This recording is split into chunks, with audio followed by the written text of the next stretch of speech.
5, 4, 3, 2, 1. That's David Politis. Hello.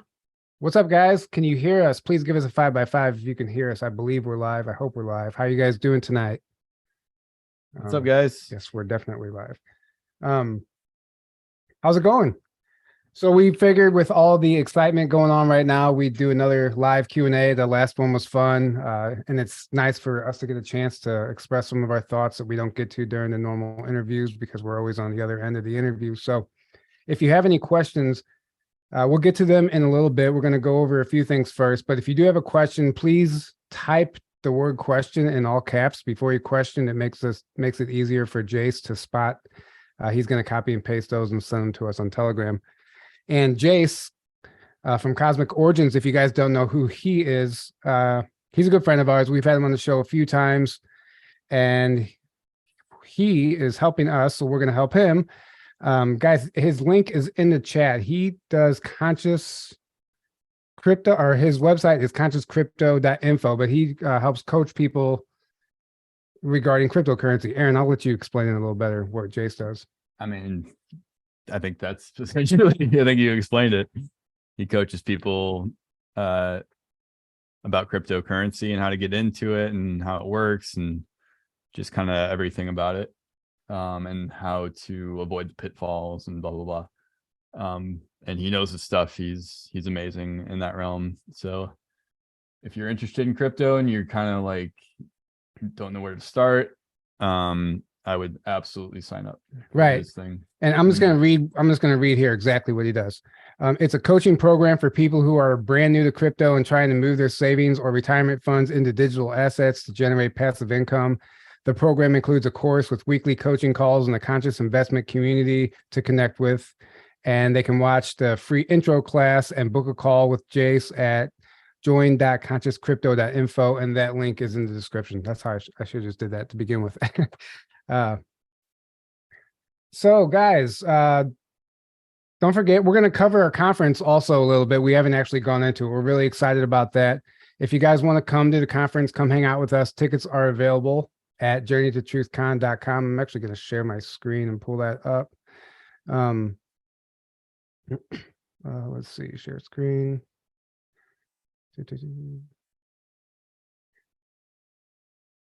Share. I hope they can see that. I have no idea. Anyway, You guys see that? I think they can, yeah. Oh, can't see the shot. Right.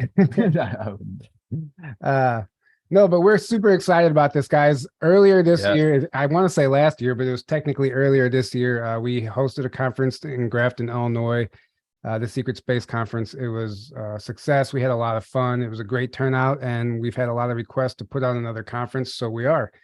And we're doing it at the same location, May 22nd through the 25th, Grafton, Illinois. Tickets this year are only $344. The meal plan is separate. Inflation, the prices of food have gone up. We couldn't include the price of the food in the meal plan. We couldn't include the meal plan in the price of the ticket this year. There was just no way with the prices of food going up. So unfortunately, that is a separate price, but you have the option to, at least now, if you don't want the food, you can do food on your own, then you pay less for the ticket. Right. Whereas last year you didn't have that option. So, and the live stream's cheaper than last year. Yeah, live stream's $11, $12 cheaper this year.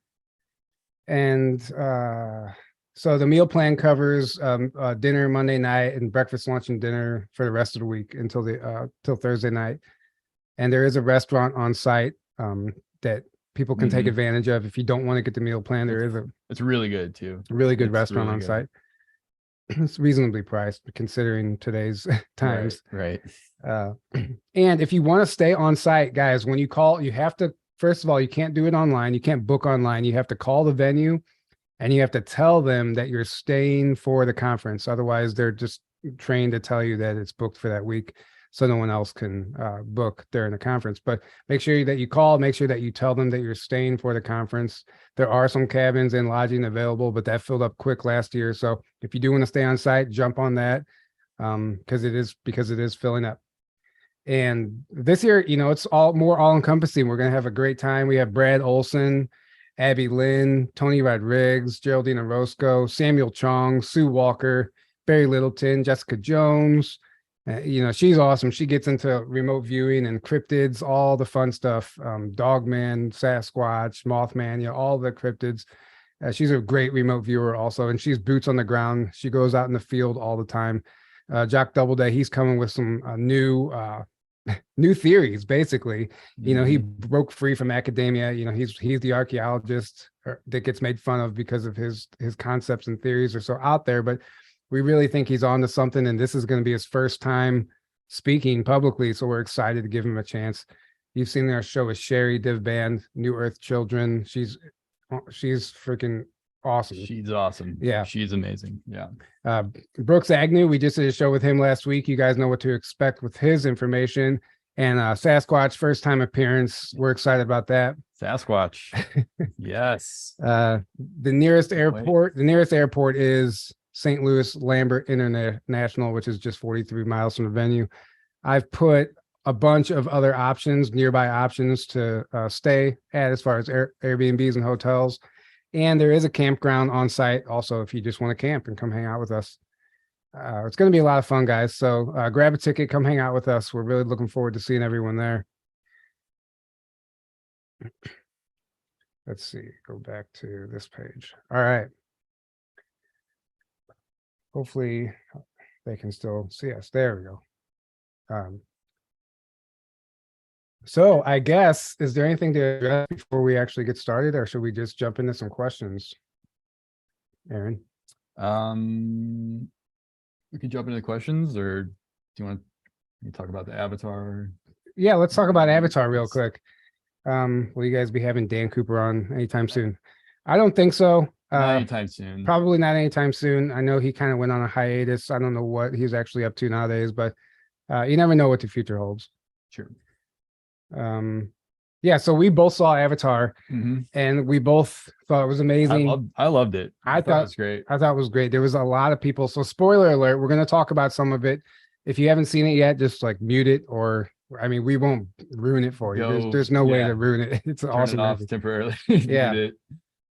But we see a lot of people online had a problem with some of the, I don't know.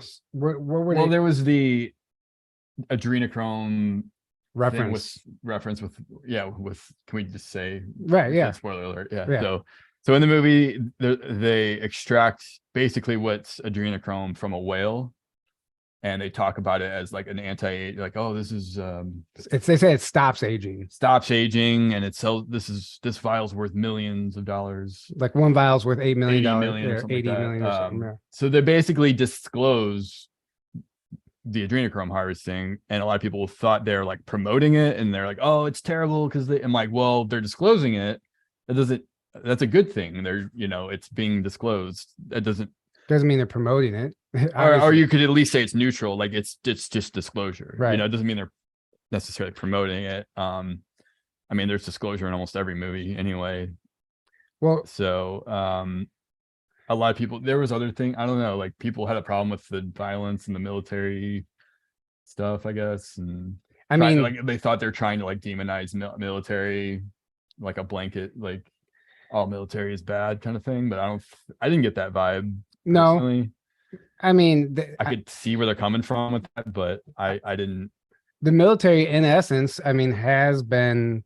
It's not necessarily a great. And whenever you're taking innocent people, drafting young people into the military, and injecting them with a number of shots and vaccines, And if you want to take an overall picture of like how all the almost every war on the planet has been manufactured and for an evil agenda and used using militaries, like unfortunately militaries have been a major negative force unwittingly to most of the people obviously fighting those actual wars, and they're usually all amazing people, but at the same time, so it's not a black and white thing. At the same time, there's mostly amazing people that make up militaries. They're mostly they are trying to fight for what's right. They're and for well freedom. intentioned. They're well intentioned, and sometimes they are, and sometimes they're being used, unfortunately, just because of the system that we're in on this planet,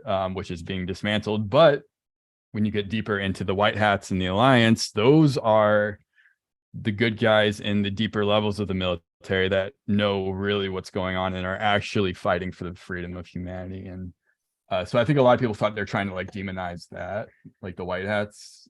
I didn't get that vibe, but I see where they're coming from. But Right. But either way, it doesn't. Either way, there's a lot of movies out there that show tons of violence. There's there's way worse out there. Everything you watch on Netflix like is horrific. And right. I don't think Avatar is one of those movies that constitutes outrage. And I didn't pick up on woke agenda. Like a lot of stuff these days is pushing the woke, all the all the woke agendas, as we know. I didn't get that. I mean, I didn't get that from this movie. I think there was tons. Like, let's talk about the good stuff. Like, they showed. I mean, obviously, what these advanced civilizations look like. It doesn't look like kind of like how I would imagine Lemuria or something. Not much. Not much like physical technology, but they're extremely advanced and spiritual. Yeah. Like the one girl who was able to connect with the planet and like basically use her mind to manipulate nature and stuff. I thought that was their really technology cool. is their natural abilities, which is right how it should be, in my opinion. Yeah, I think it was a beautiful movie. I thought it was awesome. I would recommend it. I definitely recommend it. I recommend it. It's long, but it's worth it. It's over 3 hours long. Right, but I thought it was great. Okay, so let's get into some of these questions.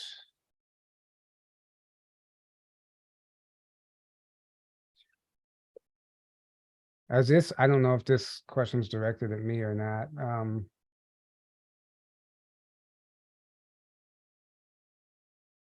Some of the stuff I don't, can you talk, here we go, we'll start with this one. Yeah. Can you talk of sleep paralysis and the abduction connection? Also, I've been experiencing acid trails. I don't know what that without means. the SSD. LSD. Any experience with this? I'm not complaining. I definitely know paralysis goes along with abductions. I've experienced this myself. I think what they do is I think the paralysis is a result or an after effect of the abduction.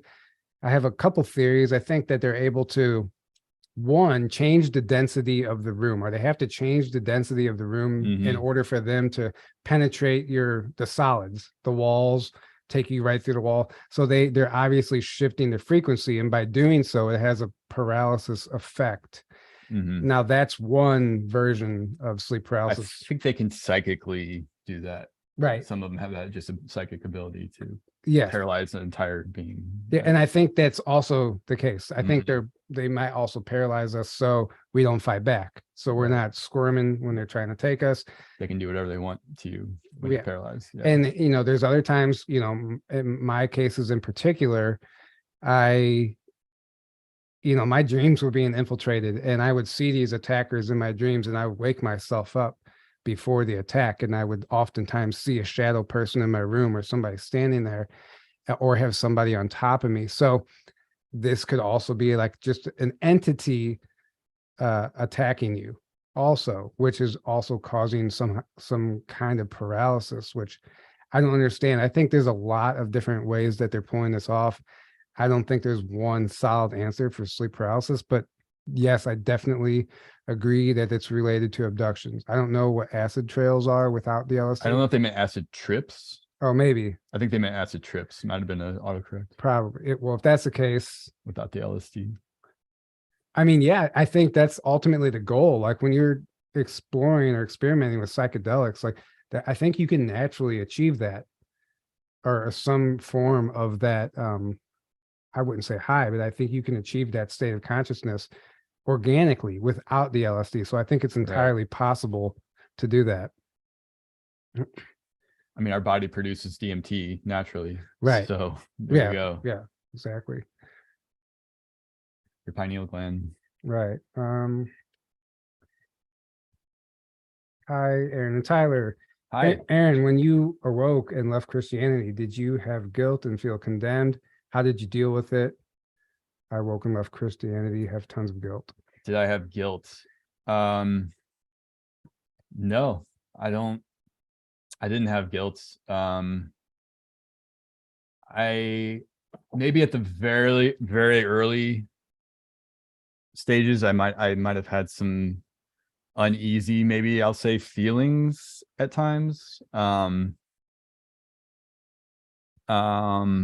Mostly when I would be kind of revisiting, like either talking to my parents or going back to church with my family. I would get this kind of like uneasy feeling of like, oh, this is, I'm like at a different place now than, where I used to be. But I would never say guilt. No, I didn't have, I did go through a dark night of the soul when I first woke up, because I realized, basically your entire identity becomes a part of whatever religion, you grow up with, especially when you're very devout in that religion.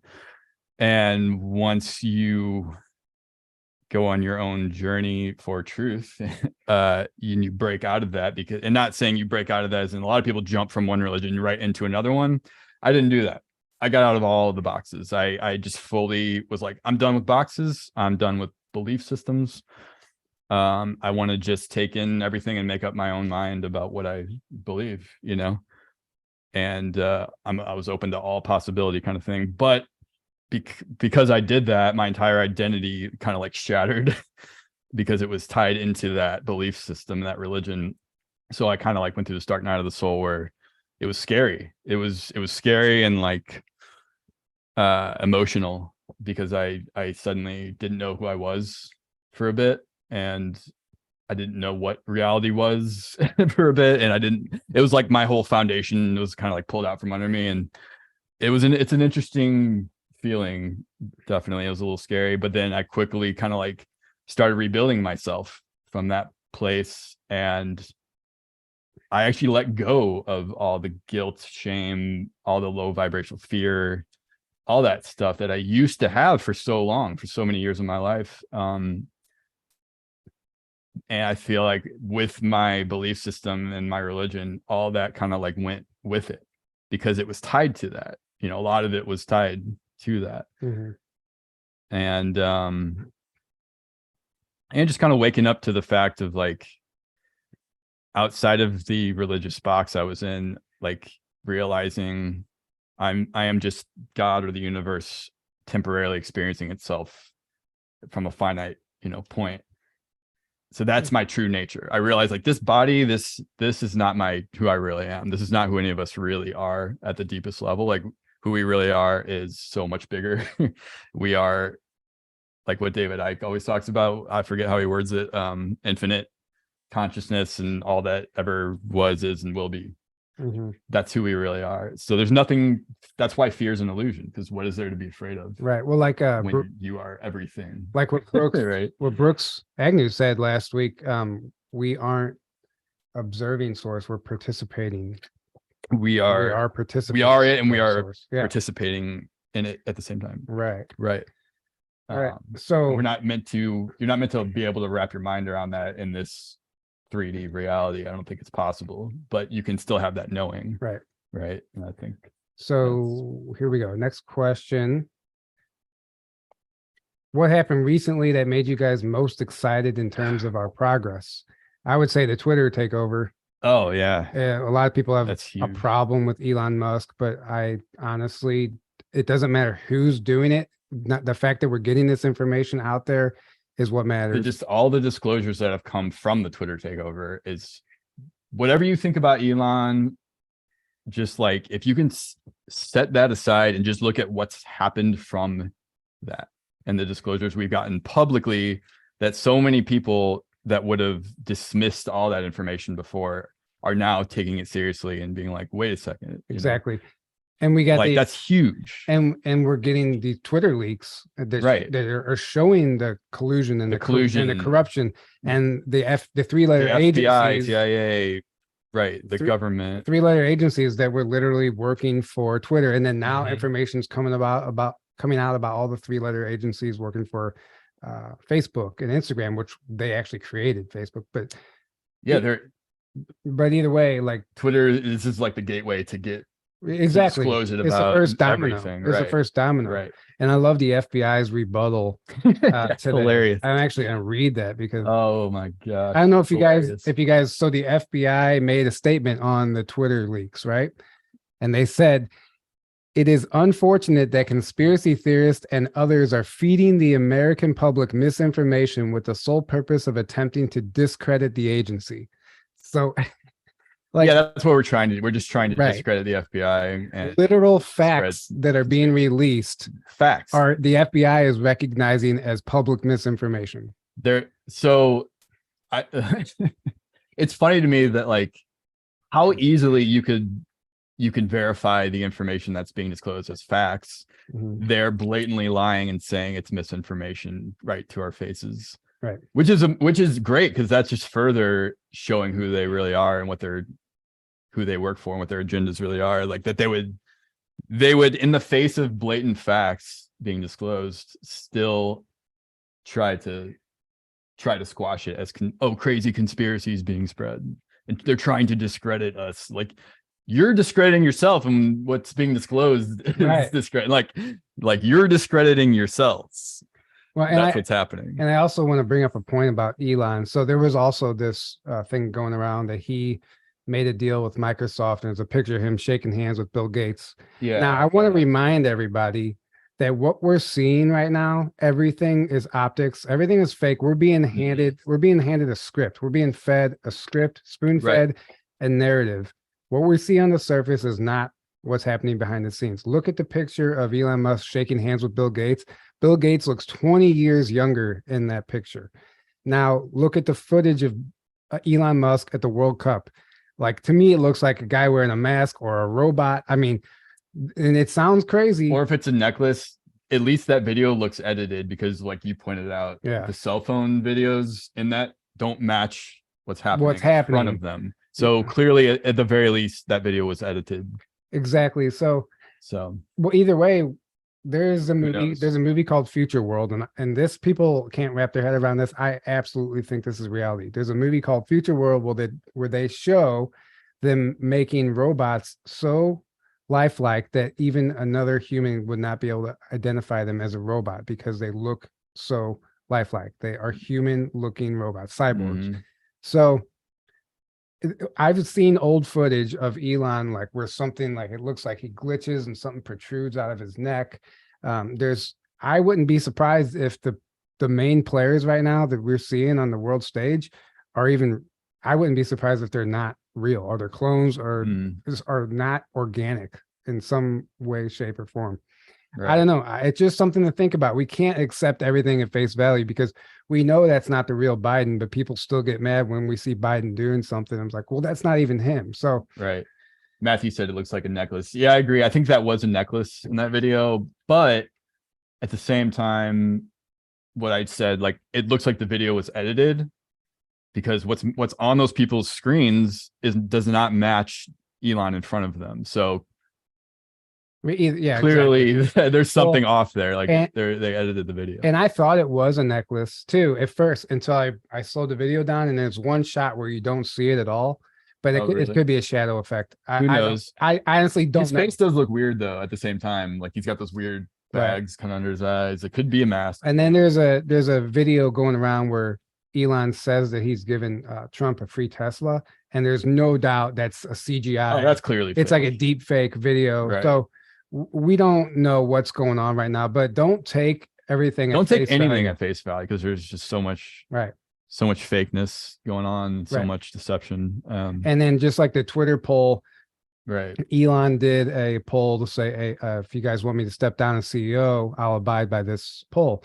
Well, what happened? It ended up being a bot trap, and somebody saying I'm a robot. I'm not a robot, Scott. Sorry to break it to you, but it ended up being a bot trap. It ended up showing that all these fake accounts voted against or for Elon to step down, and none of the accounts were real. So, I mean, a lot of the stuff are, they're setting people up. Anyway, we have a lot of, sorry, I'm getting distracted by the chat. We have a lot of questions to get to, so I'm going to move on. Right. What do you think they are meeting in Antarctica to talk about with world leaders? I have no idea. That's anyone's guess. I mean, we know they've been meeting down there to plan things for years. I mean, they're giving the deep state puppets the game plans and the orders every time they go down there. That's, I guarantee you, for the deep state people, that's what's happening. Or there might very well be going off planet for a meeting. Or going off planet, and who knows what else. Right. Lots of stuff we're not supposed to know about. That's anyone's guess. Yeah. Have you noticed 3 different states when lucid, during meditation, or dreams? Astral dream and real memory. I'm not sure I understand that question. Have you noticed 3 different states when lucid dreaming, or during meditation, or dreams? Astral dream, real memory. So are you asking, there's like, okay, yeah, if you're dreaming and you have some sort of recall or memory or bleed through, is it coming from a dream? What's the difference between a dream, the astral realm? How do you tell the difference between those what's the three? difference between the astral realm, dream space, and a real memory? I think what happens in the astral realm always feels more vivid. It feels like an experience. Things aren't changing and morphing like they do in a dream. The setting doesn't change. Like in a dream, I'll be talking to Aaron and he'll morph into Matthew Mornian, or I don't know why I just picked Matthew, but and then all of a sudden you're in one room and then the setting changes and everything's constantly changing. So way more ephemeral and like fluidity and less solid, I guess is the way to put it. Whereas like an astral is more of like, it feels almost like waking reality, and you come back and like, whoa, that just happened. Right. And then a memory has no time or place. You definitely know you're not in the astral. It's like you're in an alternate reality. There's no, it doesn't fit here. It doesn't fit in with this reality, but you were somewhere and you have this recall of something that happened to you. So oftentimes extremely detailed. And I think the recall feels just like a real life memory that you would have in your waking life.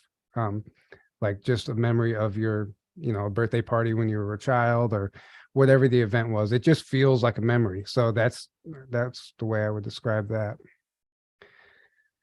Tyler, are you working on your SSP or timeline of SSP service? Well, I would never claim that I'm actually in the SSP. I've just had some weird memories that are out of context that I can't explain.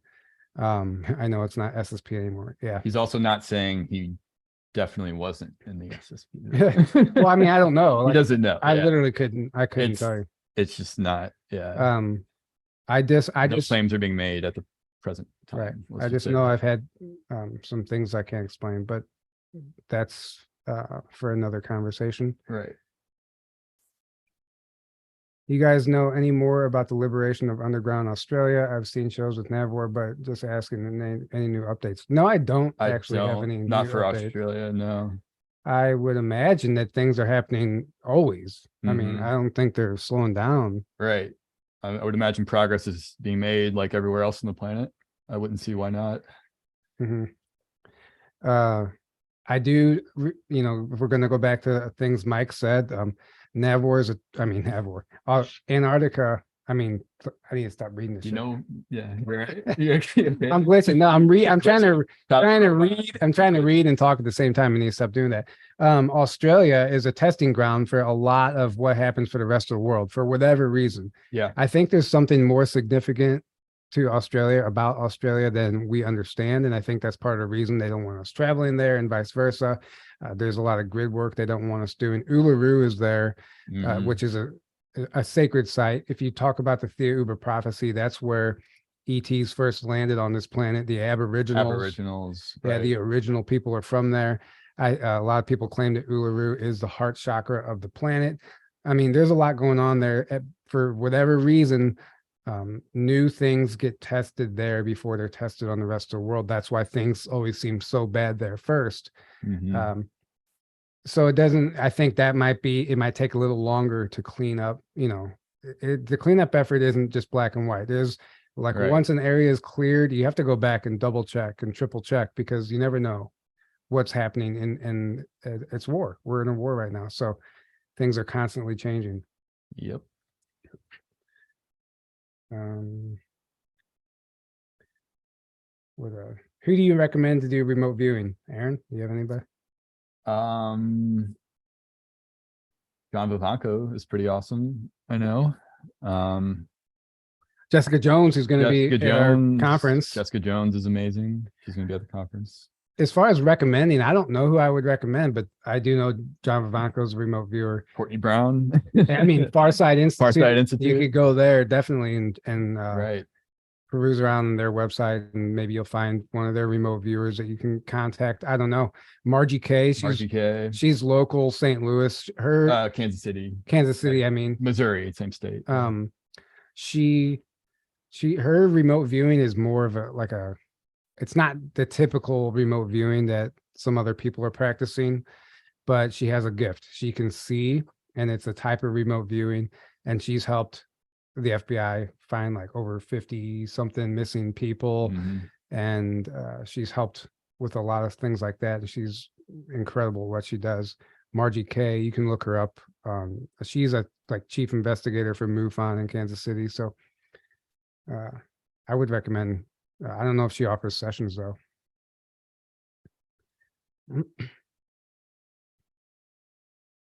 Okay, that's a note. Do you want to do that one now? Or? Yeah. Thoughts on the Corey Good leaked video? I honestly feel he's going through some bad stuff, and Dr. Sala and Mark have some very valid points. Thoughts? I love Aaron's perspective. I'll let you go ahead. Thank you. I'll let you go ahead and take this one away first, Aaron. All right. So we're not going to spend a lot of time on this one because we don't want to feed into it. I'm just going to say, I'm going to say a few things about this. One, so here's what I see a lot going on right now with that. So I see a lot of people that, so if one guy comes out or is revealed as either a fraud or, oh, he was lying, or he was partially lying about some stuff, or any number of things that seemingly discredits him, a lot of people will throw the baby out with the bathwater. Like, oh, that whole topic is fake and is bullshit now. That's a very, I don't know, that's a very immature way of going about anything, in my opinion, and it doesn't really make any sense to me. I understand it to a degree, but at the same time, I only would say possibly if that whole topic stems from that one person. But in this case, the secret space program information far precedes this particular person, far precedes with multiple people, multiple instances and things. He's just one guy. He's just one guy that came out with his testimony that now he claims apparently he was lying for years to everyone about a lot of it. Well, in court, he claimed this. But then he came out and said that he lied in courts to protect his IP. And he's saying, right. So it's okay to lie in court if you're trying to win a lawsuit or protect your IP. Apparently that makes it okay. You're lying under oath so that makes sense. And yeah, so one, don't throw the baby out the bathwater. Don't, I would say most of the other people that, for one, okay, let's start here. For one, there's multiple people that came out before him. And of course, one of his arguments is he's trying to claim, oh, well, once I came out, they tried to start stealing my information and match my testimony to theirs, and which is not true. And he says, oh, you can look it up. It's not true. I'm sorry. It's just not. I mean, not that I've seen, at least, if someone wants to show me something that proves that. But two, there's people other than him that have lots of corroborating things to their testimony and if you talk to these people, if you listen to them, I think you'll feel the same way. Like it's not like a bunch of just random people making up shit. I mean, I'm sure some of them are, you know, in every area, in every topic, you're going to get charlatans. You're going to get people making up stuff. You're going to get people doing it for money and fame and blah, blah, blah, blah, blah. Of course, you're going to get that in everything. So just because it's happening to some degree in SSP, why do you throw the whole thing out because of that? Like, that doesn't make any sense to me. Because one guy came out as a fraud or doing it for money or for fame or to sell his story. Like, okay, that's one guy, but don't discount the whole thing and like listen to the other people and make up your own mind. And the thing about it is, so we know that when Corey came out with on Cosmic Disclosure and whatever, you know, it impacted a lot of people. It resonated with a lot of people, and it sparked a huge movement. It activated a lot of people. It did, because it resonated. Because I personally don't think his original testimony was a lie. No, absolutely not. In court, he had to lie, otherwise he would lose the lawsuit. I think I think his original testimony, I resonated. I think that's true. I think he was in the programs. I think it's possible he started making up stuff as he started getting popular and started getting addicted to the fame and the attention and the money. I think it's possible he started like more fantastical things, right? Or stealing that, because there is information before him that seems to, you know, kind of line up to some of the stuff, Blue Avians and some of the things he was talking about. So it's possible he stole that from those sources. I'm not saying he did. I'm saying it's possible. But at the very least, I think he was definitely in the programs. I think his initial testimony was absolutely true. And I don't think that's again, why, don't throw the baby out the bathwater. I want people to understand, like, don't take everything at face value. So right. What we saw him doing in court was lying under oath. But he lied under oath clearly in court. He lied under oath and said that his experiences weren't real, so he can claim them as his IP, so he can continue to sue these other people that he's already pursuing. So he admitted he lied under oath. Either way, he's a confirmed liar. And yeah, so why should you believe? And we got to see his true colors in that deposition, and take all the information, lie or not, take all that out of the picture and look at the behavior of this individual. It's clear this has never been about the truth, disclosure, awakening, ascension. It's clear this is about protecting his story and making money. It's clear. Yeah, it's clear all he cares about is money, protect his story, being the big guy that everyone follows. And that's the thing I noticed is, like, as soon as there started being other SSP that were getting more attention, he wasn't like the guy anymore, and he couldn't stand that. And that's when I saw his personality start to really change, and he started really suing everybody and just like, oh, these LARPs and people are stealing my information. And he claims he has these terms, but if you talk to almost any other SSP experiencer, they're like, those aren't his terms. Those are commonly used terms. Like, he's just trying to claim they're his terms and trademark them, and then claim everyone's stealing his terms and they're fake because I created these terms and they're using them.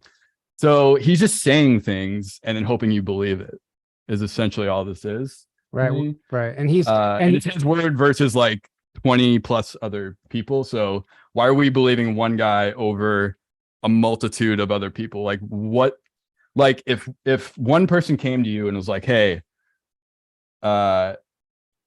this is the truth. All these, you know, anyone who says anything differently is lying. But then you hear like 20 other people, and you've met these other people, and they, like, you feel they're genuine, and they're all saying, no, that's not true. This is true. Like, are you going to believe the one guy who is exhibiting narcissistic and sociopathic traits and clearly cares way more about money and fame than he does about truth and disclosure and helping humanity? Are you going to believe that guy, or are you going to believe all these other people who are proving that they actually do care about those things? Right. That's my whole perspective on him and this whole thing. And I think it's really, really funny that that's the guy that's trying to talk about all the corruption and the toxicity in the community. The guy that's one of the most corrupt and toxic people in the community is trying to claim the community is corrupt and toxic and expose it and all the. It's just like, it's hilarious to me, because he is one of those very people that he's Right. trying to expose and all the, it's just, yeah. Right. All right. That's all I have to say. Sorry. His rant is over. Sorry. It just pisses me off when people like this try to hijack the community and form this cult following. He's formed a cult. I'm sorry. He's the cult leader. He has his cult followers that believe every word he says, that defend him to no end, no matter how clear it is that he's not the person he claims to be. And it just kind of irritates me that people, you know, more and more people are seeing it though. And that's why he's now like claiming to leave the community. It's like, well, no, he's been found out and now he has to. Exactly. He has to. That's the real reason. He's like, yeah, I'm leaving this despicable community, but he's not. He's only leaving because, yeah, he's been found out and he can't lie to us anymore. So he has to go. Right. The jig is up. Right. The jig is up. Somebody said, his problem is with Gaia. His anger is. Yeah, Gaia is not great either. It's not black and white. Yeah, guys. This is not black and white. Gaia obviously is not. You know, the management, I'll say it. Gaia has amazing content, some amazing shows. So things aren't black and white. People want to make things so black and white all the time, throw the baby out the bathwater. You guys, things aren't this black and white. It's like Netflix. Like we all know that the management in Netflix is cabal, deep state, whatever you want to call it, corrupt. But am I not going to watch Graham Hancock's amazing show because I know that about Netflix, even though it's on Netflix? Right. No, like you can watch the good things and leave the rest. Okay, so let's move on from that. Anyways, but yeah, Gaia is not great either, obviously. And they did I'm sure they screwed him over too, but I'm sure there was fault on both sides on a lot of this stuff. Regardless, what we will say is we've interviewed many of these people. We've met them. We've had them at our conference. Their authenticity is pure. I don't think that these other people he's claiming are LARPs and frauds are LARPs and frauds. Absolutely not at all, actually. No, it's quite the opposite. I definitely, this isn't just about some guy claiming his IP. I think this goes beyond that. I think he might have a handler. I think he's being played by some deeper, deep state people. You know, he won't admit that. He probably doesn't even know it. He probably doesn't realize that and would never believe that. But a lot of things point to that I think he's being manipulated by agents. I think he was just worked up there for a second. I just got worked up. No. All right, let's move on to the next question. So, okay. What's you guys' Twitter? Couldn't find Journey to Truth. Our Twitter account got wiped along with everybody else's. So the Journey to Truth account has not been brought back. We each personally have a Twitter account. I'm active sometimes on there, not often. It's just under my name. But we do not have a Journey to Truth Twitter account. Hopefully we get our account back. We've appealed it twice. We'll see what happens. Now that you guys have had experience and gained knowledge from these interviews, what strategies have you gained that have helped rebuild foundations and attune pure intentions? That always goes back to doing the shadow work and not giving your power away to any influencer, any person out there. Right. Don't give your power away to anyone. As soon as you give your power away to someone, you give them the ultimate truth. You give them superiority over you. You're telling yourself, I can't trust myself. I can't trust my intuition. I need these people to tell me what's happening. I need these people to tell me what's true. Right. And then when you invest and attach your identity to certain influencers, then you give them power. You give them your power because now this person can't be wrong in your eyes. And if they're wrong about one thing, then you're devastated and you're like, oh, I don't know what to believe now. Well, you shouldn't have done that in the first place. Like, if someone's wrong or you find out they lied about a bunch of stuff, you go, okay, oh, that sucks. They lied about a bunch of stuff. Well, I'll take the good now and leave that stuff. Right. That's it. That's all it should be. Or, okay, I'll stop following this person now. And now I'll the people that I do resonate with that I think are trustworthy, and you're continue following them. But you don't put anyone up on a pedestal. You don't attach yourself. You don't say you have to believe every word someone says and worship them. And I see a lot of this, guys, we got to stop making people into these celebrities that we worship. It kind of sickens me when I see the comments on a lot of a lot of videos and a lot of things that it just looks like people worshiping a god or something, like Right. all this Like praise. It's like, like guys, I would say a number of no, you got to stop this. a majority of our comments under our videos are, but Elena said this, Right. but Elena said Right. this, but Elena said that, or but Thorhan said this. It's like, Again, okay, again, your point? what makes Elena or Thorhan the ultimate authority? Right. You're telling me that they can never be wrong. You've now given your power away to these people, and it's not, that's scary, because what are they gonna, what are you allowing them to do? Because now if they're trying to deceive you or not, you're not going to be able to pick up on it, because you've given all your power away. You think that they are telling you the truth always, which can't possibly be the case. Amen. Now that you guys have, oh, that's the same question. Project Green Star, what do you know? Where can more info be found? So Green Star is, if I'm not mistaken, that's talking about the planned fake alien invasion, if I'm not mistaken. And they like lay it all out, how they're going to pull this off and everything.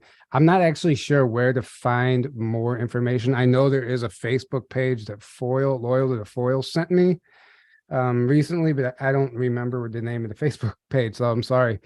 If I find any information about Green Star, I will maybe I'll put it in the comments. But as far as I know, it's just about a fake alien invasion that I don't know if we're actually going to see. But at this point, who knows? Anything's possible. Have you been following Carrie Lake's lawsuit? No, I haven't. You, Aaron? I haven't been following it, but I support Carrie Lake, and I think she's amazing. And I think she actually did win that election. I think they stole it, as they have done a lot of these elections. I hope justice, I hope that justice is done, and we can see a lot of these things reversed, and the agendas and the evil is exposed as soon as possible, because it needs to be, because this shit has to end. Have you guys heard anything from David Wilcock? He just finished his book. He's been writing his book for a while, and he's been kind of laying low for a while. But it's getting ready to come out. It's getting ready to come out soon, I think. Yeah, and he's kind of been on Twitter, right, a little more recently, from what I've heard. But I haven't been following him in a while.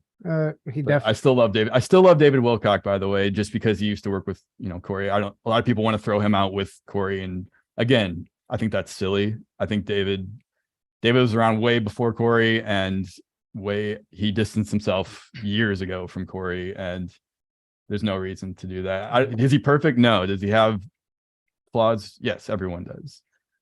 But I think David is a genius. I think he does amazing work. I don't agree with everything he says, but a lot of it. And I think he has a good heart, and everybody has a piece of the puzzle. Everybody has a piece of the puzzle. Exactly. It doesn't matter who they are, even if you think somebody's compromised or if they're an infiltrator or whatever. Either way, they provide a piece of the puzzle. If anything, they're a catalyst for our growth. At the very least, there's lessons to be learned in every situation, no matter what it is. Your darkest moments, if you feel like you've been duped or let down, let that be a lesson for you. Let it teach you. Don't fall for it again. And then we see these same cycles happen over and over, and it's the universe testing us. Are we going to fall for this again? We fell for it with this influencer. We're going to fall for it with this person. Right. And you're going to constantly be tested, and you're going to constantly be let down until you step into your own sovereignty, figure out, who you are, and figure is Aaron. Oh, there you go. It's Mike. It's Mike. Yeah. Yes, I am Mike. Anyway, you know what I mean. What's next here? I don't know do you know this person? John Lamb Ash? I do not. I do not know who that is. No comment on that one. How many MyLab programs are there besides the SSP? Oh man. A lot. Probably. I mean, we don't have the answer to that. I don't have the answer to that, but I'm sure it's a lot. I think honestly, I think the SSP is one small part of that. I think the MyLab epidemic on this planet is massive, and it's been going on for decades. Gabby Chung, if we've had her on the show, Gabby Chung covers this. She's like an expert extensively on this topic. Yeah. The SRA victims, the MyLab, it goes far beyond what anybody's willing to believe.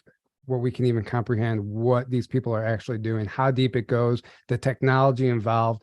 I mean, they even, attack in the astral. This stuff is done on so many different layers. It's hard to wrap your head around. So I don't know how extensive it is at this point, and I don't know how many programs are left, but I'd definitely say there's quite a bit.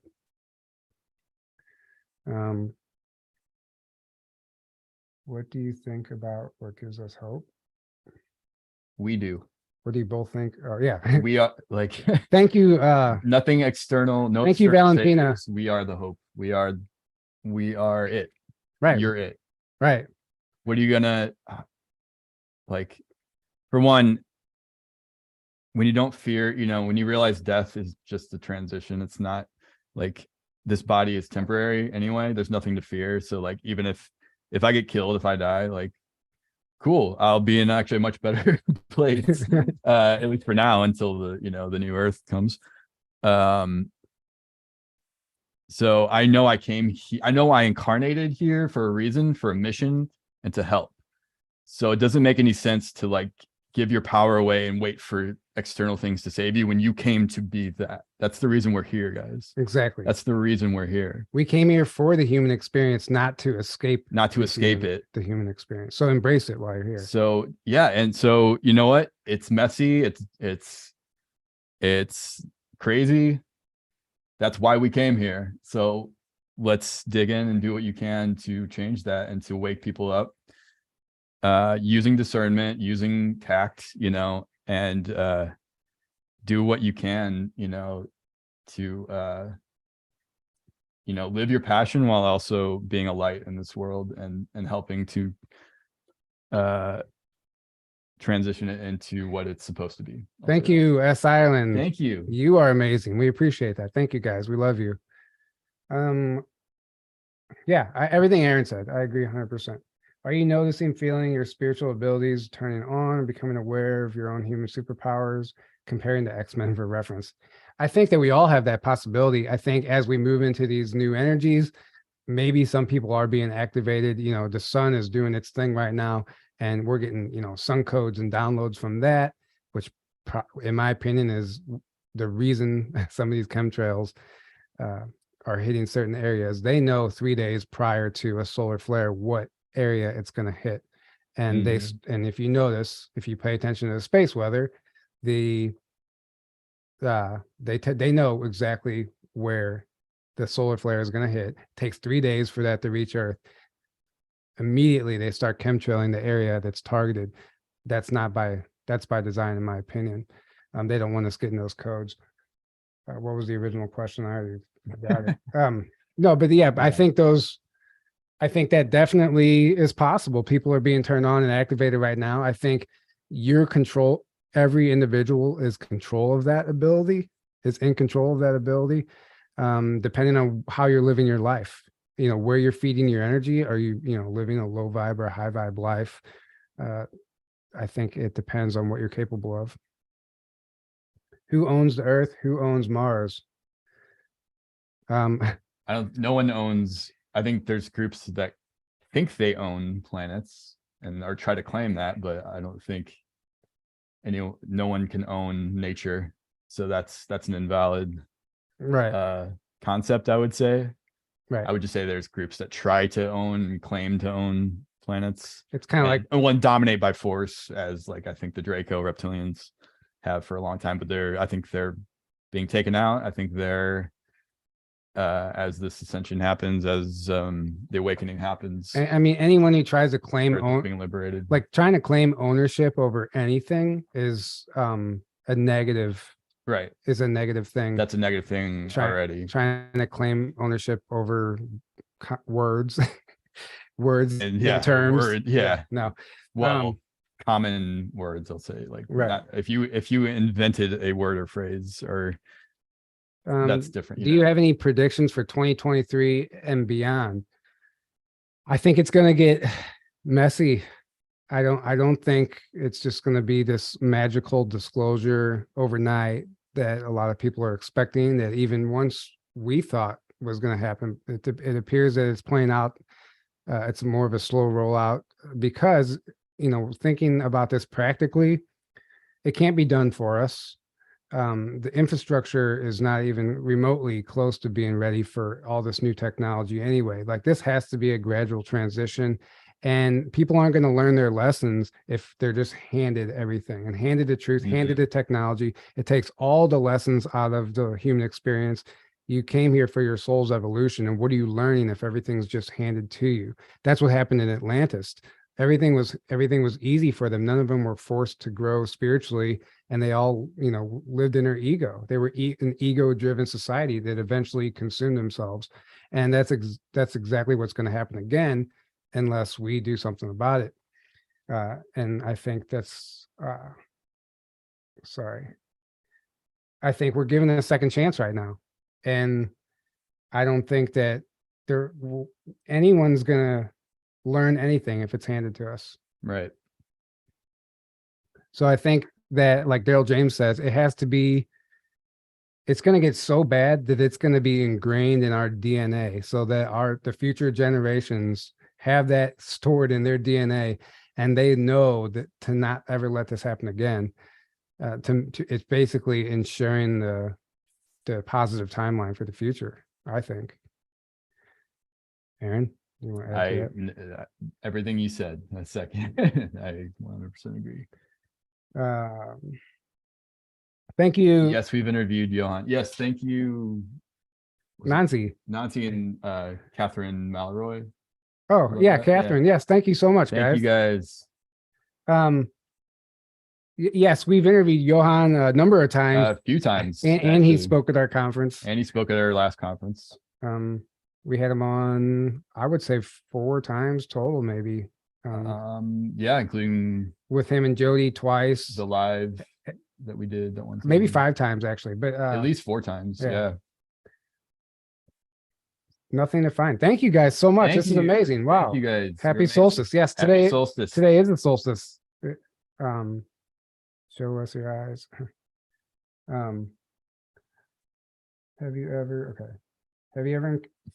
Have you encountered brainwave entertainment biohacking with pattern, sound, light, plasma therapies? Monroe Institute, BioCybernaut, Braino, binaural beats therapy. I know binaural beat. I've done binaural beats. Binaural beats is awesome. I don't know the other ones. So are you just asking us if we've encountered it, if we've ever experienced it? Yeah, I mean, I've heard of a lot of this, and I know people that I've heard of biohacking and entrainment, I think, and I've done binaural beats, and that's awesome. Yeah, I've done that too. I don't know about the other one. I haven't heard of the other ones. What percentage of humanity do you think has been abducted into the SSP? Your take on what percentage that won't remember? I think it's a lot. Millions. My guess. Thank you, Scott. Thank you, Scott. You're amazing. As far as humans on the planet now that we're in some kind of SSP program. Well, do you want to include my lab with that or just SSP? Because if you want to say SSP and my lab all together, oof. I wish I remember 20%. I mean, I think it's pretty big, like a big chunk. I remember in William Tompkins talking about when 20-30% even. William Tompkins talked about 1980 is when the U.S. Navy implemented the first 20 and back program, and he said up to millions. I forgot the number was in the millions, but it was millions of people a year were being used for this program, and that was in 1980. And we know there's more than just the Navy secret space program. So who knows? I think it's maybe everybody. I have no idea. I mean, yeah, the percentage of people that won't remember.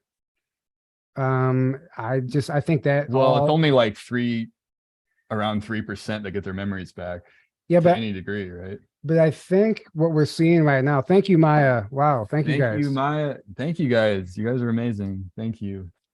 I think what we're seeing now, though, I think when they started these programs, they didn't really know what they were doing. They were experimenting. They actually had no studies to know how these effects, if these effects, these memory suppression effects were going to wear off or not. And Right. I think by us moving into this higher energies, Mhm. I think it's unlocking these memories in a lot more people than they expected. So I Right. think the predicted estimated 3% has now been surpassed, I think, Right. in my opinion. And so I think it all depends on the individual. It comes down to the individual and the journey that they're on. And I think if you're on an awakening journey and you're doing something to break free from that system, to break free from the matrix, and you're open and receptive to these new energies and to the ascension process, I think you have a highly likely Mhm. chance to start tapping into those memories. Well, I've heard, because your memories aren't stored in your brain. Your brain's a receiver. Right. Your memories are in a field that your brain just picks up on, and it's like a radio. Think of it like a radio. So anything they do to the people to mind wipe them, it's not erasing the memories. You can't do that. You can only damage their brain so they won't pick up on the memories. Right. That's how they're mind wipe. That's how the mind wipe works, to my understanding, at least. So It's like blocking a neural pathway. right. Yeah. So it's possible for your brain to heal and to regenerate to a point where it can start picking up on those memories. I think that's more or less how the memory retrieval kind of happens. And then I think, like a lot of people, it seems to start initially coming through dreams, like, but they know it's not just a normal dream. It feels like a memory, and then they start unpacking it from there. Like, I think Tony, right? That's how he started. Yeah. Well, At first, it always kind of starts with the dream. starts as like a And I think that might even Yeah. be your higher self playing a role, right. because if there's no way to, like Daryl James said, the people who get all of their memories back end up killing themselves within 6 months. So if Yeah. your higher It's- self or an higher aspect of yourself is in charge of anything, I think that they are handing it, spoon feeding it to you so you don't lose your mind if you are Mhm. supposed to get your memories back. So there might be, helpers out there Right. keeping us safe. Where are we at? How much importance and time do you guys devote to meditation? So this is something I always go by feel. Same. Meditation can look like a number of things. It doesn't have to look like sitting in the lotus position and doing exactly what you see depicted on the internet, right? It can be. It can be. That's one form, But it doesn't have to be that, right? what I've found for myself is that works sometimes, but I have to Mhm. be in the right state of mind for that to even work. Now, every day I stop and silence my mind, and I would say it's a type of meditation. I just gather my thoughts, because sometimes we get so distracted if we don't stop and like check ourselves. You never know, you're unconsciously making decisions and choices that could be putting you on a lower timeline. So just be more grounded in that. But I think just doing activities that you love, getting out in nature is meditative. Playing music is meditative. Creating art is meditative. Everybody has their own version of what that looks like. So don't worry about it looking like what anybody else does, because just like a diet plan or a workout, it's all specific to the individual. Sometimes I'll go Mhm. deep into meditation. Sometimes I'll wake up and I'll, get some crystals, play some tones or frequencies, and I'll sit there and I'll get lost in meditation for an hour or even longer. Sometimes I can't get into the meditation, so I go find something else to do. I get out in nature, whatever it calls for that day. But it's important to always be consciously doing something. I think because by consciously doing something, you're choosing that higher timeline. Whenever we go into autopilot and we're just kind of going through the motions, that's when we start slipping into those repeating habits and patterns and those traps that we always find ourselves in. And I don't meditate. I definitely don't do it as much as I want to or probably should. But then again, like you said, that's only because I always think of it as the form of sitting in silence, clearing my mind completely. But that's one form, because like I go on walks, I'll play music, I'll listen to music, driving is meditative to me. All these other things I actually, do way more. I think those are all forms of meditation. It just getting in like the flow state and in general, I think is basically a form of meditation. So. Right. But I definitely, the part of the question was how much importance. I think it's absolutely important. Very important. Yeah. But again, it's not just that one thing, you know, it's getting in the flow state, doing what you love is meditation. That's why time seems to fly whenever you're doing your passion or doing what you love, because you're in that flow meditative state. Right.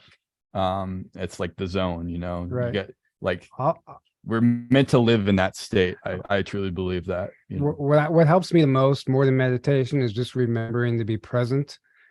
Remembering to be present, observe your surroundings, observe yourself, and then stop and do some conscious breathing. Right. That can change the whole course of your day. If you're having a bad day, and break your day up into 4 sections. Like I heard somebody talking about this, but like if you wake up and have a bad morning, that doesn't mean you have to have a bad day for the rest of the day. Like break it up into 4 quarters and say, okay, for the next quarter, I'm gonna, do something to make a change. And by the end of the day, it can end completely differently than it started. Feel your feelings and let them flow through you. A lot of people tend to dwell on them and they or suppress them, and then that's when problems happen, because you're meant to feel your feelings, let them pass through, and then you move on and you stay in the present rather than dwelling on the past or worrying about the future constantly. So, all right. Where are we going with grooming children and the SRA artwork exposed recently, as well as bringing children to the adult themed drag parties? Yeah, the children and the drag parties do not go together. Drag in itself, is still not high vibe, if you want to use that term. I mean, that's a no-brainer. Yeah. I disagree with it, if that's what you're asking. It's a form of child abuse, in my opinion. Right. Where it's are we sick going and it's wrong. So it needs to stop. It's no doubt that that's the agenda, and there are many people out there grooming children, unfortunately, introducing them to sex way too early, and to concepts that they shouldn't even be thinking about at that young of an age. Yeah. And the grooming is so much more than psychological. Like things are put in the food, like this genetically modified food. Like look at the development of these young children sexually. People are hitting puberty earlier and developing much earlier, and their bodies look different than they used to look in the 60s and 70s. Like we are changing, and that's by design. You can say it's natural evolution, but nothing that's been done for the last 50 years is organic. It's been done to poison us, suppress us, and there's no doubt that's going to change our DNA. So they want a hypersexualized society because that's how they control us. It's easy to control people through their sacral chakra. It's being exposed, which is great. I think it's great. The whole Balenciaga, or however the hell you say that. I think everything's divinely orchestrated. I think it's all happening right now for a reason. It looks disgusting. It looks horrible, but we're seeing it's just coming to the surface. It's been there the whole time. Right. We're seeing it for the first time. It's a good thing. Right. So we're experiencing the horror of it for the first time on this scale, at least, Right. So it seems like things are getting worse, but it's really all been here for a long time. Yeah. And we're just now bringing it to the surface. It's now coming to light. So we have to like see it, feel it, deal with it, expose it. And then we can, it's a lot harder to manipulate humanity into supporting and allowing these things once we know about it. Right. Well, there's exposure is the death of these people. And there's that girl, I think her name's Allie. Her Instagram is Allie Odyssey, the black girl who broke free from the human trafficking. She escaped from the human trafficking and the pedophilia and satanic ritual abuse. And she's now talking about it, and she's naming names, and they are targeting her big time right now. I've tried to reach out to her to get her on the show. We'll see what happens, but she is naming high profile people within politics, celebrities, people you would never imagine, or people who are in the community would not be surprised about at all, including our quote president being one of the specific pedophiles. Yep. So, and she's blowing the whistle on this, and she's got people after her. I feel for her, because it's like she's screaming into the wind right now. She talks about being in the group of children being used at these parties and stuff, and they would always talk, if one of them ever escaped, that they would bring back an army to rescue the rest of them. And that's what she's doing right now. So I really appreciate what she's trying to do. So her Allie Odyssey is her Instagram. You can follow her there. And she's not lying. In my opinion, I think she's telling the very real dark truth of what actually takes place on this planet. Mm-hmm. On a less serious note, what are some of your favorite sci-fi movies or TV series that are actually disclosure? You guys rock, love your channel. Oh man, so many. There's so many. Yeah, so many. Stargate, Yes. Stargate SG-1. And Stargate SG-1 and Stargate Atlantis are two of my favorite. Thank you, ML. Sci-fi. Thank you, Very ML. free. I think they're amazing. I love those shows. There's been a number of people come forward saying that like Stargate and even Star Trek, those scripts, those scripts came from real intel. Mm-hmm. So, well, there's the whole thing with Star Trek. Gene Roddenberry, you know, like the Council of Nine or whatever, like, right. It was like was it channeled or downloaded, or the info came from something other than humans. I can't remember exactly, but right. Well, and then like I personally think like the episodes of SG-1 when they're going to these specific planets on these specific missions, mm-hmm. I think that, you know, obviously it's dramatized for television, but I think the root plot mm-hmm. comes from a mission report. I believe that. And when they go to a planet and discover this type of crystal or this being or what they're capable of, they'll do an episode about it. Obviously, it will be dramatic. They might change the type of ET that they saw or the planet name, mm-hmm. but the basis of the information, they're showing you what they're discovering, what we're capable of. Right. Star Trek, especially Star Trek Next Generation, is one of my favorite shows of all time. Star Wars, of course. Star Wars is amazing. What other sci-fi? I think the new Halo series that only had one season, I think is the most direct disclosure of the SSP out there. Correlating to the stuff that we cover, like the nitty gritty details, that show discloses a lot. I know I'll think of more later that I can't think of at the moment, but there's a lot. Yeah, there's tons of them out there that are Battlestar. I still haven't watched Battlestar Galactica, but I keep meaning to. Jupiter Rising. I mean, Jupiter Ascending. Oh, or Jupiter Ascending. Yeah, Jupiter Ascending. Yeah. What else, man? All right, let's see. Well, we have a lot of questions to get through. So, wasn't one Elysium? Hi guys, Elysium's awesome. Yeah, that's a good one. Hi guys, happy solstice. You are pioneers in dripping disclosure. The work that you've done, that you put in, is epic. Thank you. What are your thoughts on prison systems and the use of inmates in these programs? 100%. That's something that doesn't get talked about enough. Because the people in prison, they can't come on these shows and do interviews and tell their stories. But I think prisoners are prime candidates for these programs. Mm-hmm. And who knows? It's anybody's guess how they're being used and what's going on there. The prison industrial complex plays a huge role in the SSP, I think. Yep. Do you think Russia will release nuclear warfare? No, I think that's all a movie. Nope. That's fear-mongering. Fear-mongering movie. That's if it's coming propaganda. From the news, that's what they want you to. Let's just back to the rule of thumb. If the mainstream media is telling you it, it's probably the exact opposite of the truth. And it's probably propaganda to manipulate you and to get you in fear and all the rest of it. So always check your source of where your information is coming from, and always do your due diligence, and don't buy into the fear mongering propaganda.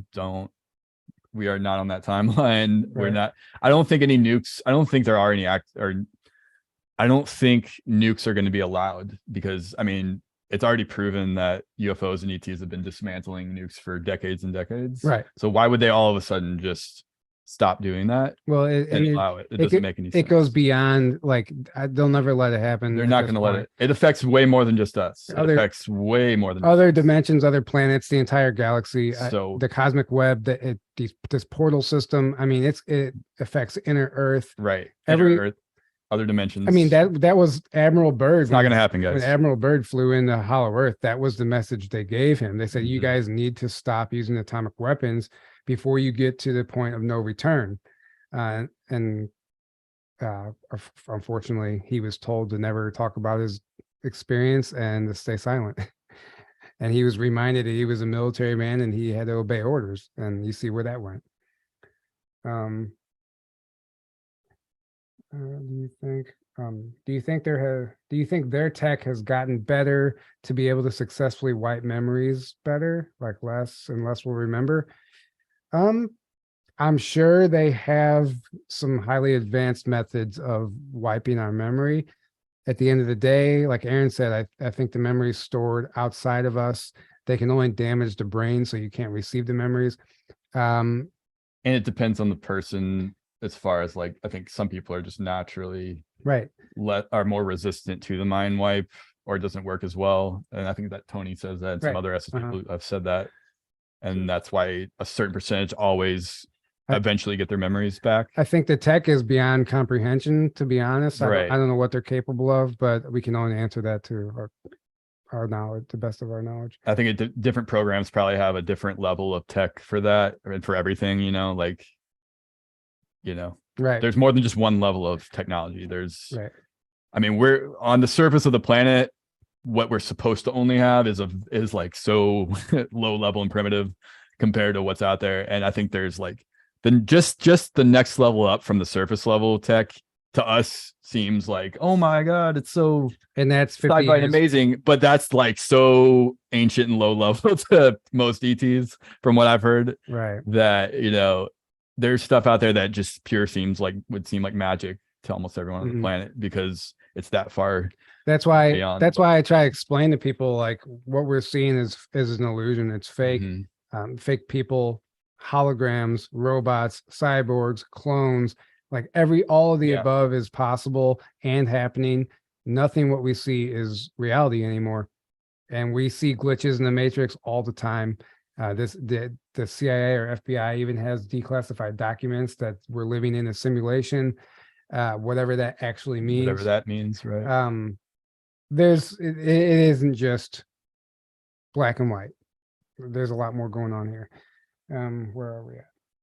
I hear a lot of Anunnaki propaganda. Sorry, I was making sure I didn't skip one. I hear a lot of Anunnaki propaganda as if they were a savior of humanity, which is kind of weird to me, claiming that they will fix things. Anytime it is weird to me. It's very weird. They just show back up and now they're celebrities. That doesn't make sense. It doesn't resonate, and it doesn't align with a lot of things we've already heard. Right. And a lot of Zecharia Sitchin's work is referenced with that exact propaganda that you're talking about. And we know that Zecharia Sitchin may have very well been handed a script himself to push for the cabal. Yep. So any information coming from that individual or anyone who aligning with that, I don't trust. So, and just to clarify, a lot of people think there's a narrative out there that Zecharia Sitchin translated the tablets. He didn't translate the tablets; they were already translated. What he did was he basically formed a narrative around the tablets, and then he painted a picture of what was the already translated tablets. So it makes sense that the cabal would have a guy like form this narrative that promotes their agenda around the tablets, and then push that out everywhere, so everyone just thinks that's what the tablets say. Rather, it's kind of like the Bible, like, oh, that's what it says, and never look into it for yourself to really figure out what it actually says. Right. It's kind of that whole concept. Yeah. So just don't take anything at face value. It goes back to that. What are your thoughts on the Gilgamesh and the river? Gilgamesh and the river drying. I don't know anything about. I'm not sure, actually. A lot of rivers are drying up right now, and we've talked about that on some of our NavWar episodes. A lot of this water is going somewhere, draining, probably flooding underground tunnel networks, bases. The Mississippi's been really low. Like, where's all that water going? Right. And staying low, and even among the rain and all that stuff. So, and that's all I can say about that. Humans near ETs become telepathic, therefore it's a talent within us. Why is human to human telepathy restricted? So that's a good question. I think just by nature of the ET being resonating at a higher frequency, it might do something that activates us. They might have the ability to turn that on within us. at this point, human to human, I think it's absolutely possible. And I think it's something that we can practice. It's being restricted because of the poison. It's being restricted because of the fluoride in the water, the chemtrails, the GMOs, the jabs, everything that's literally designed to shut that part of us down. So we can't connect with source or each other like that. That's why it's being restricted, but I still think it's possible. I still think it's absolutely possible to communicate with telepathy. I've done it with friends and we've had success. I mean, it works. Right. I think if at a young age we were allowed to practice that and facilitated that development, I think we would all basically be some level of telepathic. I think everything in society is intentionally done to suppress that amongst empathy and go down the list, everything else, that because they don't want us tapping into our natural abilities and figuring out who we really are, tapping into our own power. Because if we did, they can't control us. It's all about control. Everything about the society we're in, the world we are in, the people on the top of all these institutions, is about them controlling us. And the last thing they can have is us finding that out and finding out who we really are and what abilities, and because then it's game over, and we outnumber them like 1,000,000 to 1 at least. So the only way they can possibly control us is to keep us dumbed down, keep us ignorant, and keep us in fear and fighting one another and preoccupied with all these stupid things that don't matter. And then we never wake up to what's really happening. But luckily that is happening now, and that's why they're freaking out, and that's why we see all the craziness and all the, you can just tell, you can just sense the panic and the desperation, and these controllers and the media and the politicians, all of it, because we are waking up and we're taking our power back and we're taking our planet back. And it's happening. So end of story, Scott, money. Yeah. I mean, right. Money is a big part of that, obviously. Yeah. Don't let anything distract you. And that's exactly what things like infiltration in the community are designed to do. It doesn't matter what the person is saying, as long as you're taking the bait, as long as you're subscribing to something else that doesn't matter. You're taking the bait, and now you're no longer focused on yourself and your mission, right, and what we're here to do. Right. And right now, I think there's no, I don't think it's all about service to others, right? But you have to be service to self on some level. If you're not taking care of yourself, you have to be healed, then you're no good to anyone else. Right. And you can't give from an empty cup. You have to be healed, and you have to put yourself first. It's not, selfishness gets, it's the good type of selfish. And empaths, service to others, but you got to serve yourself first. And I notice this a lot of people. So empaths attract people that are desperate, or people that need help, or even healers attract people. But this is where your own lessons come in as far as boundaries go. And it's not your job to heal everyone just because they come to you, and you have to set those boundaries. And there's lessons in that for the healer, right? Because if you keep giving, but you're ignoring yourself, what good is that? Eventually you're not going to have anything. Well, for one, you can't truly give when you're drained, when you're empty. Right. So you think you're doing good by giving all the time, but you're actually doing a disservice to people and yourself. So you both lose, rather than you got to fill yourself, then you can fill others, and then you can truly give and be the best possible influence on others. But if you're depleted, if you're not healed, you can't do that. So it's either both or nothing. You gotta do. I mean, there's nothing. You gotta be healed. Right. There's nothing more important than your mental, emotional, and psychological help. And if that means letting somebody down, it means letting somebody down. Right. You have to, you have to take care of yourself. Here we go. Have you heard of Tia Arkrish? Tia Akrish? Yeah. So I told you about her. Right. I don't know if you ever, I remember. Did you ever check her out? I never did. Okay. But I've heard of her. I don't know anything about her. So I found her about a year ago, somewhere around a year, maybe a little over a year ago. And I watched all her videos on her YouTube channel, and I was fascinated. I mean, I think she's legit. she's a legit SSP experiencer. She hasn't seemed to make much. She's not out there a whole lot. Like I've only heard of like one show or roundtable that she was on, other than she just kind of makes her own. She made her own videos and then kind of just stopped, it seemed like. And I actually emailed her. I don't know if I ever told you that. Yeah, no. I emailed her about a year ago and she never responded. So I tried to get her on the show. Well, And maybe we'll email her again. Maybe we'll have better luck this time. Right. But if anybody has a better contact or has a contact that can like put in a word for us with her, we would love to have her on the show, because I think she's awesome. So I'd love to have her on. And yeah, she had some info I had never heard before too. That was fascinating. What's your favorite Christmas movie? Die Hard. Jingle All the Way. Jingle All the Way. With Yes. Arnold Schwarzenegger and Turbo Man. I'm not That's joking. Tyler and I's favorite. I'm not Christmas joking. movie. It is one of the funniest, like underrated Christmas movies. Put that cookie down. Nah. Where's the Turbo Man doll? Where's the Turbo Panda? That movie is hilarious. I don't even know if it was meant to be as funny as it actually is. Amazing.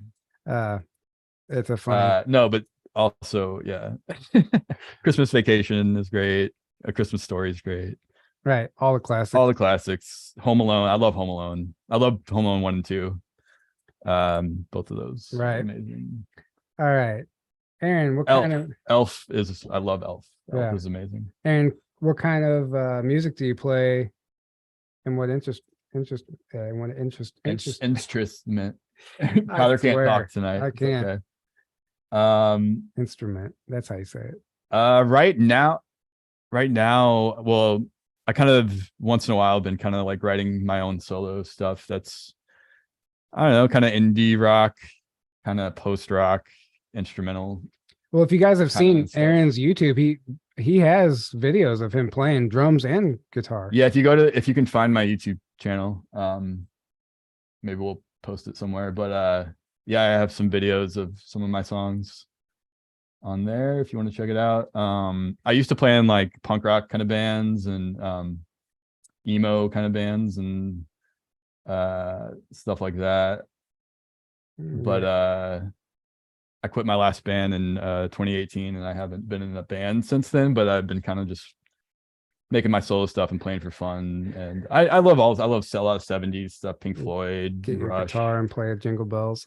Rush is actually my favorite band at the moment, at least. Yeah, Pink Floyd, Led Zeppelin, The Cure, Nirvana, go down the list. I love all kinds of We already stuff. answered that question. What are your zodiac sun signs, and do you have a perspective on galactic astrology? My sun sign is Aquarius, and my rising sign is also Aquarius. I'm a double Aquarius. I'm a Scorpio. Scorpio. Perspective on galactic astrology. I found out today that it's a religion at the bookstore. Oh yeah. All the because it's in the religion section. Yeah. all the astrology books were under the religion section. And Graham Hancock apparently is. And Graham Hancock's book, Fingerprint of the in Gods. that section. Yeah. No, I think there's really something to it. I have to be honest, that's not one of my strong suits. I'm not as well versed in astrology as a lot of people are, like Laura Eisenhower. But I definitely believe there's something to it. I believe in it. Yeah. I think there's yeah. Thank you. Yeah. I'm on the second one Tyler said. I think there's something to it. I think it's definitely real, but it's not. I think way too many people make it into a religion and give their power away to it. Right. Well, way too much. And I think that's really dangerous to do just for anything, but a lot of people do that with astrology. And they'll get readings and then they'll like give their power away to the reading they got. That's like, it's a future like telling me what's going to happen or what I need to do. It's like, okay, you can use it as a guide and you can like work with that, but like, don't give your power away to it. And don't be like, oh, this is my sun sign or my chart. So, and then I feel like people start intentionally acting certain ways just because they got that information. I see that. And it's like, come on, guys. Or they'll they know Mercury retrograde is coming. So subconsciously, you're already like planning to have the experience. Self-fulfill. Yes. It become a self-fulfilling thing, and Right. then you do create. Yeah. And then like everything that happens during that time, you blame it on Mercury retrograde when in fact. So use it as a tool, Right. take the good, but like be careful with giving your power away to astrology and to anything. You know? But I do like astrology, and it's fun. It's also just perfect. Next question. What ascension symptoms are you experiencing this week? None or all of them. It depends on what I want to label as an ascension symptom. Right. And I think this is another thing. We might give your be power away too, and right. Put too much. A typical physical ailment might not be an ascension symptom as much as some people want to believe. You might just not be getting enough sleep, or you might not be doing enough exercise, or not getting the proper nutrients. Yeah. Or so I guess I would say a true ascension symptom is directly related to what's happening with the sun. Right. And the solar flares. Our body does respond to the solar flares, and it does have a physical effect on us. I would say that's more. It's definitely real to an extent. Right. Exactly. Sure. Or even moving into these higher energies, it does affect our body, but at the same time, not everything that happens to us is an ascension symptom. What am I experiencing this week? I have no idea. Last strange whatever that happened to you both. Oh man, you can go first in this one. I don't even know. I know what I have to think about this. Right. It's like, where do you start? You have so many. Yeah. Well, I will say it. Oh, no, I won't say that because I don't know. We'll come back to that one. If I think of something, I'll say it. Where you woke up with goo on your fingers, or yeah, that was actually really strange. That was pretty weird. So I did wake up with it was, you guys ever play with Nickelodeon Gack or slime before? I woke up in this weird position, first of all, and my finger was encased, like almost like my body was vacuum sealed in this type of. You ever seen Fire in the Sky when the whole body's put it like vacuum sealed in that thing and they cut the holes in the eyes and mouth? It was like that material, but it was wrapped around my index finger. And I was like, it was almost like I had a glove on, or like my body didn't fully come out of that, or that stuck to me. And I peeled it off, and it was just super stretchy goo that it was like completely elastic. It wouldn't break. Like it's nothing you have in your house. No. So it doesn't even make any sense. Yeah. Right. Ectoplasm. It's exactly, it's exactly what it was like. Right.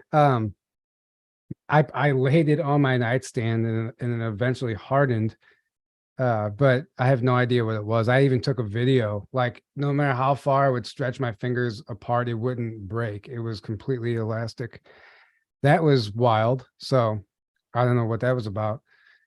I'm sure there's other stories as well, but I can't think of them right now. Will you consider interviewing Alex Collier and set the record straight about the Enki animal? We're not going to cover the Enki animal stuff. And we've reached out to Alex a number of times in the past with no luck. So we'll just leave it at that. Right. In your opinion, can you smoke weed and be high vibe, or does it hold you back?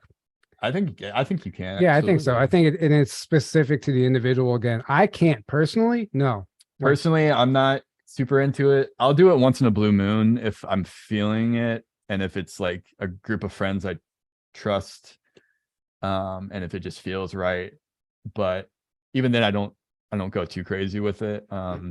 And I've done the gummies once in a while. Like one time I got way too high on gummies, and that's a story, and that's a mistake I hopefully will never repeat. Because that was, I think some people can crazy. Some people can function on it, and some people, yeah, it depends on the person. Everybody's wired differently. We're all different races from different star systems, and our DNA is different. Everybody's different, and I think you don't want to abuse it, just like anything else.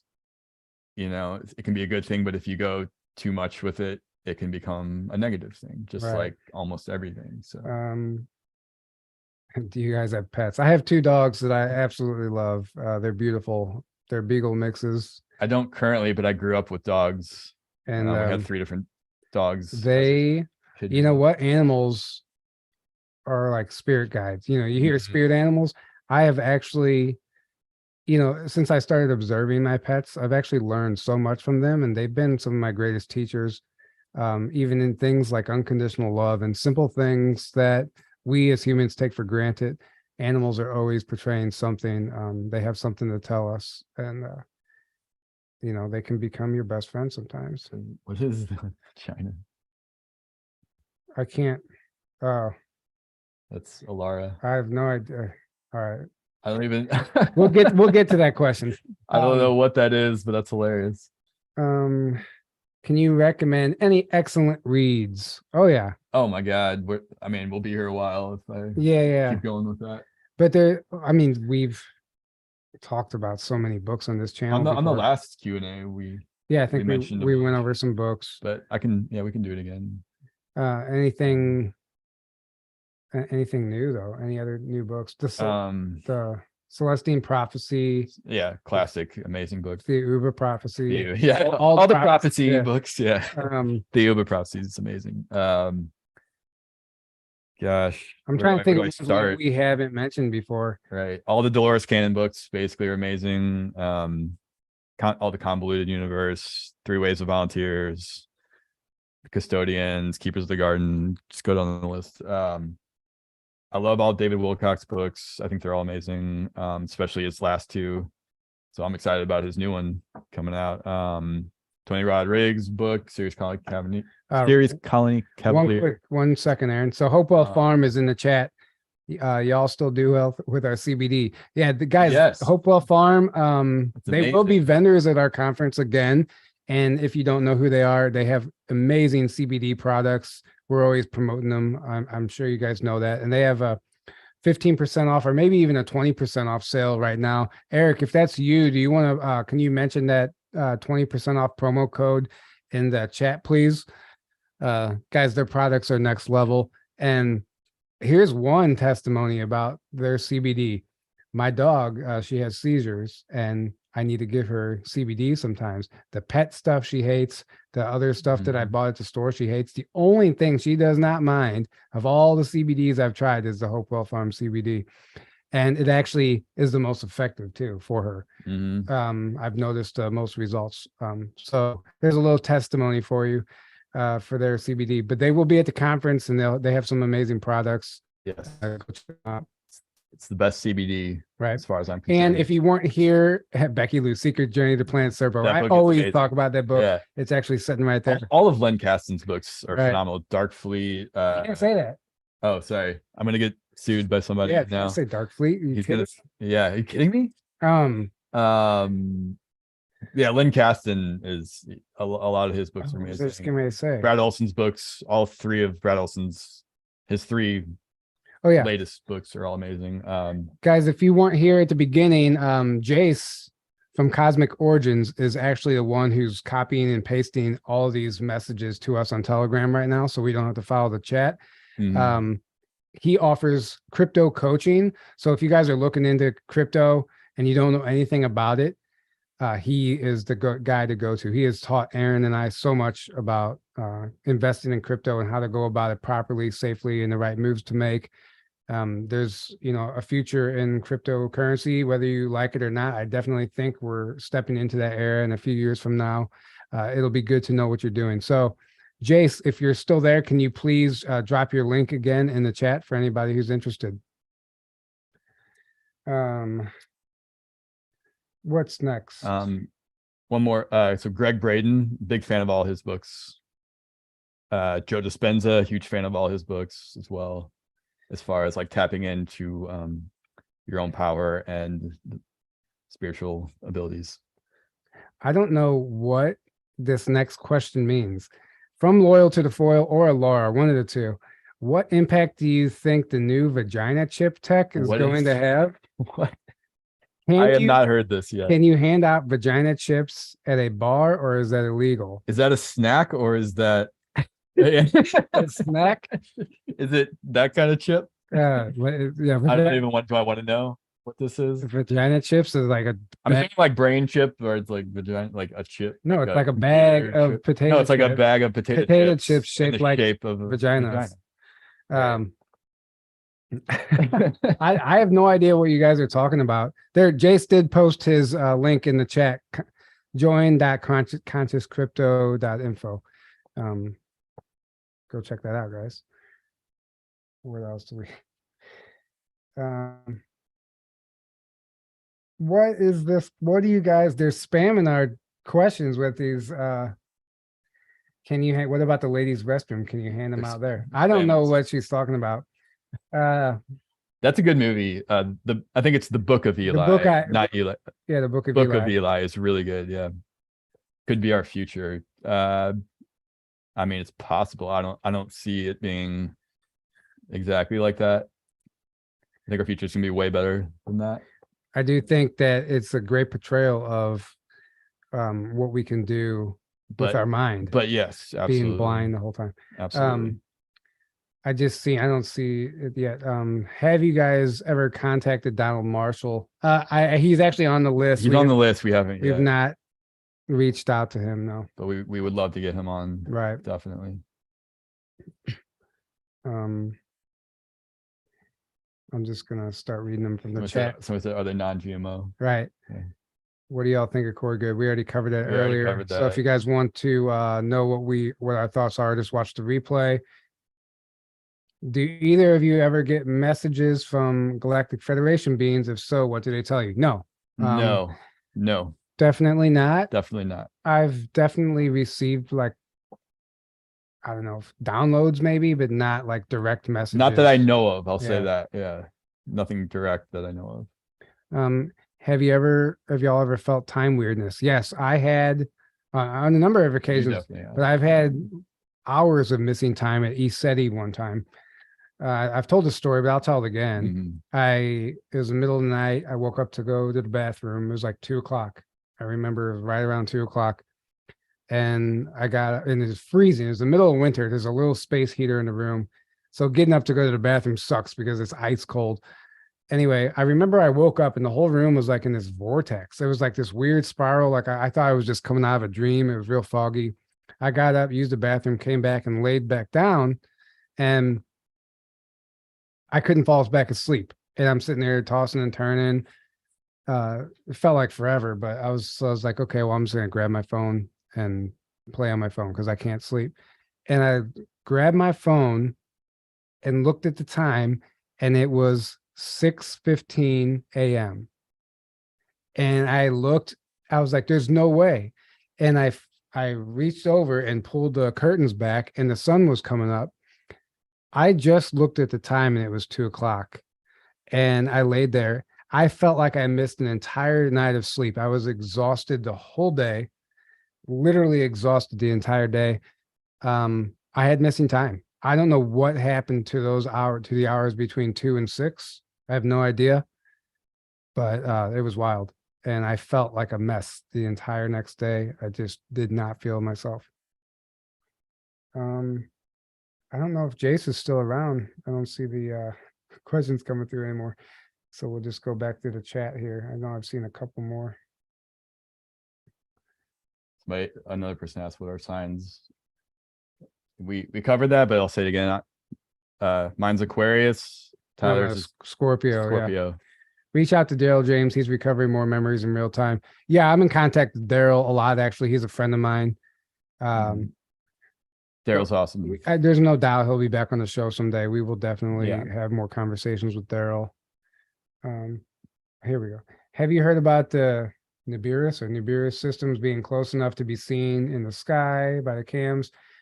Check out the final days. Actually, I have. I've heard. Yeah, there's a lot of people claiming that we can see it. There's people picking up 2 suns and stuff. Yeah, right now, it's funny. I had a dream last night that I saw 2 clear suns in the sky. Really? But I've definitely been following some of those people that are claiming that some of these photos and stuff they're showing are Nibiru. I don't know. I mean, I don't know how they're determining that, but I've definitely seen it, and it's possible. There's something going on with that for sure. it's possible. There's something going on. Is Laura Eisenhower coming back on? Maybe. I'm sure. We talked to her a lot also. Yeah, I mean, we've had her on like 10 times, so you know. There's a chance that I Um, think we're actually going to be doing a show with her and Tony Rodriguez coming up on her channel. Stay tuned for that. That's not set in stone we yet. love Laura, but we have had her on like a million times, so we're not like in a super hurry, you know. Right. But yeah, we'll have her back on again for sure at some point. Do you guys consider yourself starseeds or relate with the particular ET groups or any? Yeah, First question, yes, absolutely. Yeah, I think in essence we're all kind of starseeds. I think yeah, but probably all of us here, I would say, if you're here, you're probably a starseed. Do we relate with any particular ET groups? Arcturian, I've been told by multiple people that I am Arcturian, and that resonates. So I would say that. Also Pleiadian, and I don't know what else. I've heard the same thing, Andromedan and Arcturian, like, but I don't give a lot of power away to that. I don't like, I'm like, okay, cool, but like, I don't like. Definitely. Really. So I will say this, I definitely have a Lyran aspect, and I know this because I've seen it. I've told you guys about this before, that trick when you stare into a mirror between your eyes and you stare long enough, you start to phase out of this reality. Like you literally start to become transparent. You can see through yourself. I've done this to the point where it looked like the whole mirror was actually like turned into a portal, like in the Matrix, like it was starting to wave. Really? And I swear on my life that I saw like an overlay of my Lyran self come like in the mirror. I was not high or anything. Like I was able to achieve this just by, focusing, and it was no mistaking. I even found a picture online that looked really similar to what I saw myself as. And I think that's actually a technique that anyone can do to find out like their ET self. And I did it again because I wasn't convinced, and I saw the same exact overlay of this Lyran being as me. So that's all I got. And for the record, I think we've all been multiple different races and different types of beings. But I think if you resonate really strongly with one, I think that's probably because you've spent way more lifetimes as that one race. But I think we've all been all kinds of races. And for the record, I don't recommend playing with that mirror too much. I just don't trust it. People are be careful. Mirrors are portals, right. And I think that put a protection. Do what you need to do. I think you could open up some stuff that you don't want to get into. Right. Switch timelines. I don't know. I do know that if you really want to achieve what I was doing, it takes practice, because your heart, once you start to see yourself become transparent, your heart starts racing and you panic and you lose the connection. So you have to learn how to calm your breathing. And I've gotten to the point where the lights will be on in a room, but it looks like the whole room has gone dark.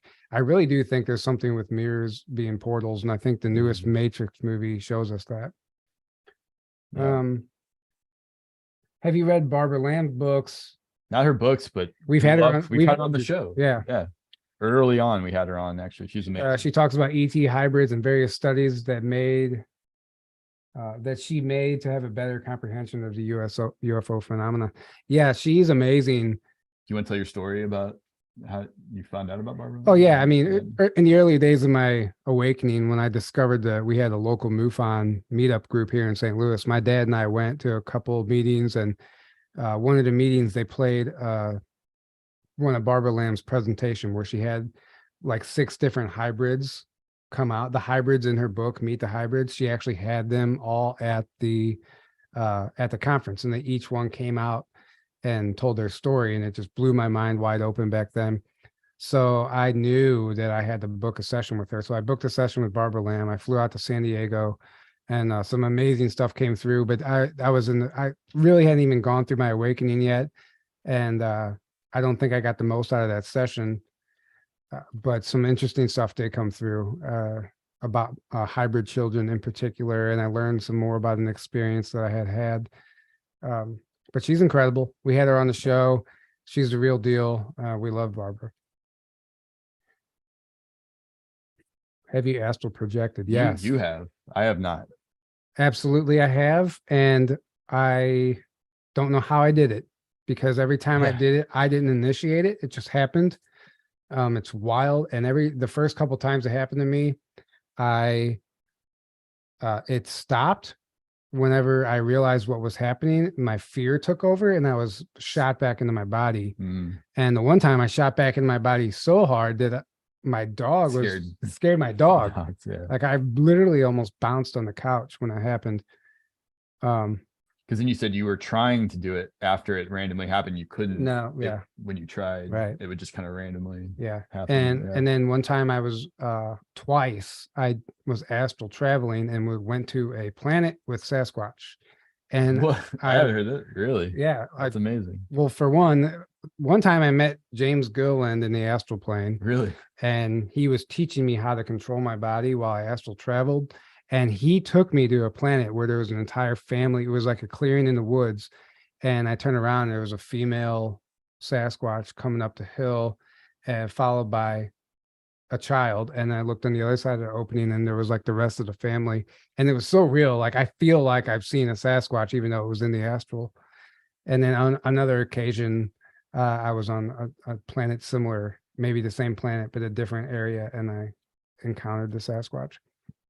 That's another thing Do that, do you want to transition from that into your? have I seen a Bigfoot? No, No. but you've had Oh, other yeah. experiences. Everything but seeing. Right. You've had. Well, I will say recently, somebody asked what's weird happened to me weird recently. So you guys have heard me talk about Board Camp Crystal Mine, where it's like a mini East City. There's a lot of Sasquatch activity there Arkansas. in the middle of Arkansas. Arkansas, yeah. Board Camp Crystal Mine. So tons of Sasquatch activity there. They have the footprints, the casts, I mean, everything. And while we were there, some strange things happened, but I took a bunch of crystals. You can go crystal mining there, all ethically. They don't allow machine digging. He only allows you to take crystals from the area of the land where Mother Earth is ready to give up the crystals. Like he's in communication out there. So I was cleaning some of these crystals just a few weeks ago. I've had them for a few years sitting in a bucket just covered in mud.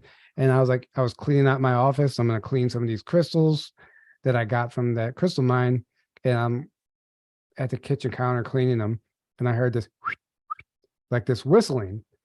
And I couldn't figure out where it was coming from. And I look around, like no one else is home. Just my dogs, they can't whistle. And it wasn't coming from outside.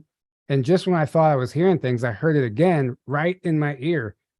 But it wasn't like that. It was a deeper whistle.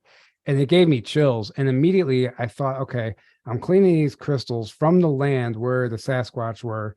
And it was almost like they were playing with me, just letting me know that they were around. Now, I'm not saying it was them because it was just a whistle. It could have been anything, but that's the feeling I got in the moment. So maybe that's what happened. It's not near Hot Springs, is it? Board Camp? It's Mena, Arkansas. Mena. It's kind of like it's close to the border kind of Oklahoma, like middle way down in the state, and then close to the Oklahoma border. So like mid-west part of the state, Right. middle western part of the state. What do you think about the Book of Illusions? I don't know. I don't know what that book is. Do others communicate with beings in the clouds? Probably. I mean, I know a lot of people that get messages from the clouds and they're always seeing things that I can't see. And I mean, everybody has a different lens, and like our perspective of reality is different than theirs. Beings will appear in the clouds and different Yeah. things. Yeah, that's definitely a thing, but I don't know about communicating necessarily with beings in the clouds. I love Marina Jacoby. I think she's amazing. Kim Goguen, I'm not a fan of. I think she's another one you don't want to give your power away to. Right. I personally, she's either knowingly or unknowingly misleading people. And this is my personal belief. I've watched her a bit and not a fan. I don't like her energy. I don't like what she says. And she kind of puts herself on this pedestal kind of thing, kind of like what we just talked about. She's kind of one of those types of like, right, loves the worship and feeds off the energy of, she kind of has created this cult following. It seems like that she's like the cult leader kind of thing. Not a fan. I'm not a fan. And I see a lot of people trying, like, you need to get her on, and sorry guys, I just don't resonate. I don't Yeah, think she's. I agree. I agree definitely. She tries to say she's at the top of the pyramid now for the planet or something, and like something weird like that. Right. Or she's like, or like the money system, she's like, I'm at the top of the pyramid now and I control the whole money system, and all this weird stuff that she has no proof of, that she just says and people believe. I don't know. It just seems, Yeah, I don't resonate at all with her. Sorry guys. I agree. Um, do you have any insiders about flat Earth? Actually, I don't think that's not. I think that's an oxymoron. I don't think there are flat Earth insiders. The earth isn't flat, I don't Right. believe so. And Um, every insider I've seen and heard from has said the earth is not flat, and right. it Literally, might not be exactly perfectly round, but it's a roundish there's shape, never. and space is real. I mean, not that I know of. There's Sorry. not a testimony out there that claims the Earth is flat. No, the earth is not flat. The show, Sorry. the Inside Job. If anybody's seen that on Netflix, it's tons of disclosure. It talks about the deep state and the Illuminati and all that stuff, and it basically exposes all their agendas. And well, there's an episode about the flat Earth. The creator of the flat Earth psyop finally told all the flat earthers, like, so he was like leading the online. He was like leading the online group of flat earthers, and he ran this huge group, and he was the one in working within the CIA that created the flat earth. And then he finally told all of his followers that he made it up and it was just a psyop, and none of them believed him. And it was a hilarious episode. He's like, guys, you don't understand. It was a psyop meant to distract you guys. And they were like, no, it's real. You're lying. Like, no, I'm the one who was paid to make it up. So they're telling you, Yeah, it's a psyop. Like, it's a psyop. Guys. So they held him at gunpoint to try and take him to the edge of the world. And guess where they ended up going? To the hole that led to inner Earth. And so anyway, interesting. What is your theory about Dylov Pass, where the hikers were found dead and frozen? Is that in Russia? Is that the Russian incident that we always hear about? I was gonna say, I know about that. I don't know if that's what they're talking about. It could be. I don't know. It's a mystery. Could definitely be ETs. Probably highly likely that was the case. Yeah. How did you guys get started with this type of work? Insider testimony? I think we both just were going through our awakening, and we knew we wanted to be part of this movement, and we wanted to play a role. I just felt like we wanted to be involved. So we started for fun, though. We didn't have any expectations at all. We just purely for fun, and we loved talking about all this stuff and having on different guests to interview and talk about this kind of all of these topics. And it just kind of took off. It just kind of went from there, and now it is what it is. So we're blessed to be able to do it, and thank you guys so much for supporting us. Right. It's been quite a journey. It has been. It was when we started this show, it was zero expectations. Mm-hmm. I honestly thought it wasn't gonna amount to anything. I really didn't. I thought, sure, why not? Let's have fun with it. And I just didn't even think about that at all. Me neither. That wasn't even like a thought in my mind of like, oh, we're gonna get big, nothing. Just purely in the moment, having fun. Almost 4 years later, here we are. And here we are. The universe kind of just took the wheel. And at this point, like, there's been times, with all the drama and infighting and shit, there's been times where I'm like, damn, this, it's hard to steer this right now. It's hard to navigate this. And, don't get me wrong, I've thought about throwing in the towel, but then again, I'm like, if we do that, what kind of example are we setting? Right. So we just try to remain like a voice of reason for everyone who is confused right now. And we just help you guys figure it out along with us. We're all here in the same boat trying to figure this out together. Right. And I'm almost just as excited as any of you about who we're going to have on next on the show. Like, I'm just like you guys. Like, I'm like, I can't wait to see who we're able to get on next and hear what they have to say. And even if it's somebody I've been following, it seems like they always have new stuff to say, or I'm going to jump ahead. I'm going to jump ahead to this question. All right, here. How do you figure out who tells the truth from those who manipulate others? So we've actually done a few episodes specifically geared towards this topic. One with Antonio Arillo. We talk about how to identify all these red flags, what to look for. The other one was what's her name? The gaslighting one that we did. Oh my God, her name is slipping my mind right now. Thank you, Phil. Thank you, Phil. We've done a few episodes where we try to give you guys tools. I gotta look it up, but we try to give you guys tools on what to look for. I can't remember her name, but I think I know who you're talking about. I know her name. I just can't. Oh wait, oh no, Shariah. Shariah. That's who you're talking about. Okay, yeah. Shariah Dharma is what she goes by. Exactly. Shariah Dharma. Those are two episodes in particular that I know, Antonio Arillo and Shariah Dharma. Yeah. We've gone in depth and kind of tried to show you guys what to look for and give you some or how to identify the red flags and patterns that you see within these people. And once you see them, you can't unsee them. So I would recommend going back. And don't just start off, and don't ever, like what we said before, don't give your power away. Try to keep your discernment up at all, to keep your guard up with discernment. And eventually, the more you listen to somebody, you kind of just sit back and listen to them and observe and like take in their energy, and they'll expose themselves. They'll expose themselves eventually. Right. It'll become clear to you, like, or you'll just really not resonate. At the very least, you'll just feel that something's off there. And it's as simple as that. And what happens the opposite, when you do resonate, more and more with somebody, like, but what happens whenever you're not being aware like that? So there's an actual energy, which you can say it's a type of black magic, but people literally become hypnotized by some of these people, and they fall under a spell, basically. It's like a spell. And it's, once you're in it, you'll never see it until you're out of it. And that's what we see happen with a lot of these blind followers right now. Yeah.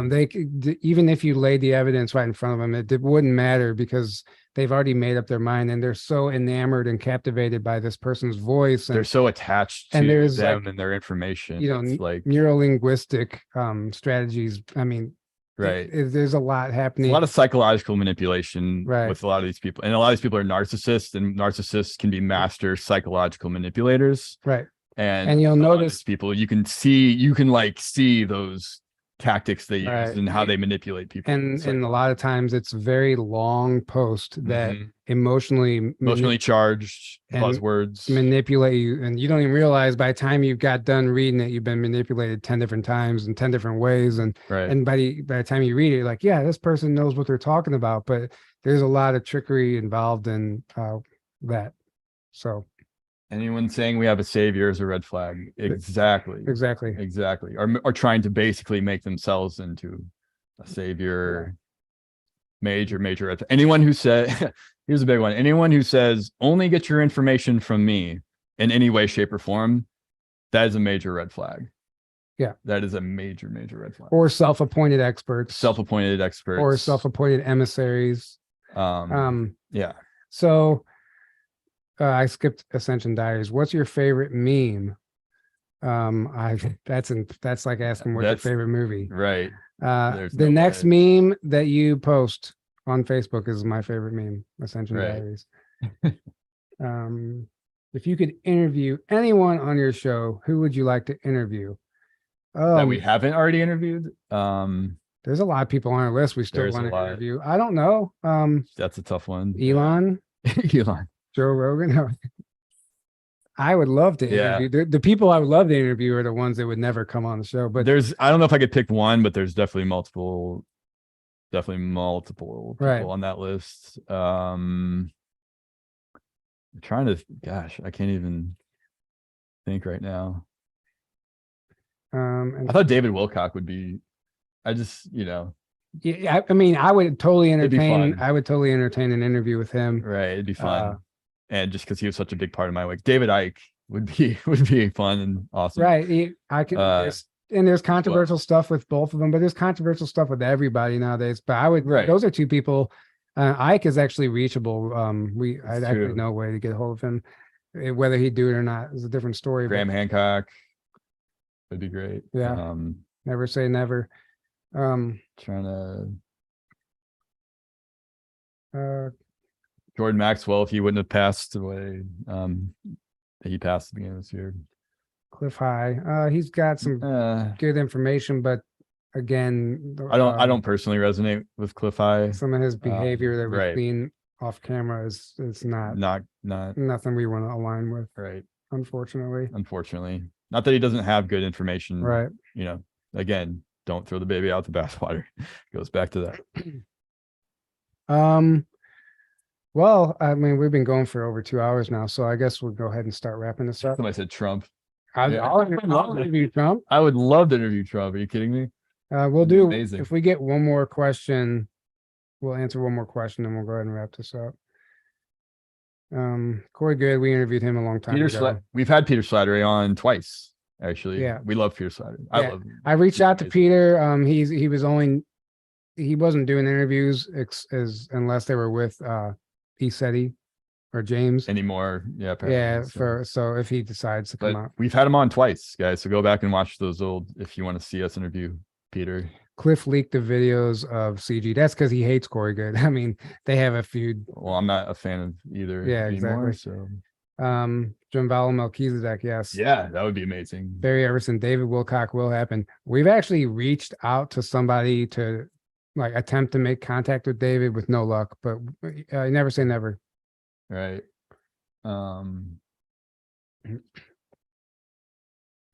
Here, new promo here. Eric just sent me the new promo code for Hopewell Farm.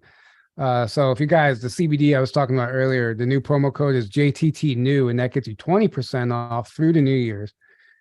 Please, and I'll change that in the description also. Yeah, so take advantage of that, guys. Jason Shirka, I mean, I still like it. I don't know. Yeah, I like him. It's a little. I actually reached out to Jason Shirka about a year ago, and he got back to me, and he said he would do it, but then he stopped responding to me after that. So, Jason, if you're listening, I would still, love to have you on, man. But Mary Rodwell. Yeah, we do have her on in the lineup. She is on the schedule, so stay tuned for that. Okay, guys. What about Gene Decode or Carrie Cassidy? Stay tuned. We've already had on Carrie Cassidy about 2.5 years ago. But we'd love to have her on again. And Gene Decode we're on the schedule. Gene Decode is on the schedule. Ismael Perez, we interviewed him back when he hit the ground running a few months back. 8-ish months ago, we interviewed Ismael. Yeah. So guys, if you want to come hang out with us at our conference next May 22nd through the 25th, please join us. We would love to have you. Tickets are $344 for 4 days. The meal plan is separate. It's $250. It's a buffet style meal. Food's great. If you were there last year, you know what I'm talking about. Live stream passes are only $99. And if you missed the beginning of this episode, we went through the website. We covered the conference a little more in depth, but we're looking forward to meeting you all there. There's going to be some great vendors there also, and some healers and some amazing things happening behind the scenes also, not behind the scenes, but at the conference. So we're looking forward to that. Matthew Morning will be there again doing sessions. Jayse and Alexis will be there doing whatever they're going to be doing. Whatever they're going to do. I think Alexis is going to be doing some readings. Jayse might be doing some crypto stuff. I'm not sure what they have planned. There's a whole list of vendors. I don't have it all off the top of my head, but there's going to be a lot of great stuff. Julia Marie, who was on in one of our older episodes, she will be there as a vendor offering sessions as well. And guys, she's one of the best out there. I know she's not very well known, but she is a local healer, and she is tremendous. So I recommend that. There's going to be more. Just sorry if I'm forgetting you guys right now. Merlin's Lab, Mason, he'll be there with his pyramid. Yvonne will be there with her organite supplies. Trying to think of any other ones. My dad will be there again with his products. Sorry guys if I'm forgetting you. We'll update the website with all the vendors. Patricia Corey would be awesome. I would love to get her on, and I'm friends with her on Facebook. Maybe I can get a hold of her, and yeah, I'd love to have her on the show. This is fun, guys. You answered every question. We tried to. Greg Braden would be amazing to go on if we could somehow get in contact. I know he's a huge name, so There's so many. That's it's hard to get the big name people sometimes without a direct contact. And we have like the list is getting long, and we have the list is and we have people reaching out to us like every day wanting like to share their stories, and then we have to navigate that and try and squeeze everybody in, and it's really hard to plan everything. Right. So it takes a while to get to certain people. So just stay tuned, guys. We're not going to stop what we're doing. So, and thank you guys all for the donations. Everyone who donated, thank you so much. And everyone who donates to us privately, thank you. We appreciate it. Truly appreciate it. It helps more than you realize, especially right now. Finances are tough, and we appreciate anything you guys send our way. So thank you so much. It all goes to a good cause. It all goes back into what we're doing. Just running the show. There's a monthly fee in that alone, you know, so it helps cover that at the very least. I guess that's it. Question, Jason Rice. Yeah, actually, I would love to interview him also. Yeah. Jean Charles. We've already had Jean Charles on. Yeah. About when did we have him on? Who knows? A year ago. Yeah, like a year ago or something. Like that. Go back and find a lot of the people that people request. We've already had. On. You guys got to go back through the old episodes. Right. You'll find probably a lot of these people. Yeah. That we've already interviewed. Okay, I think we're going to go ahead and wrap this up, guys. Have a great evening. We love you all. Have a Merry Christmas. Have a Merry Christmas. Happy New Year. Absolutely. We love you all. Good night, guys. We love you all. Thank you, guys.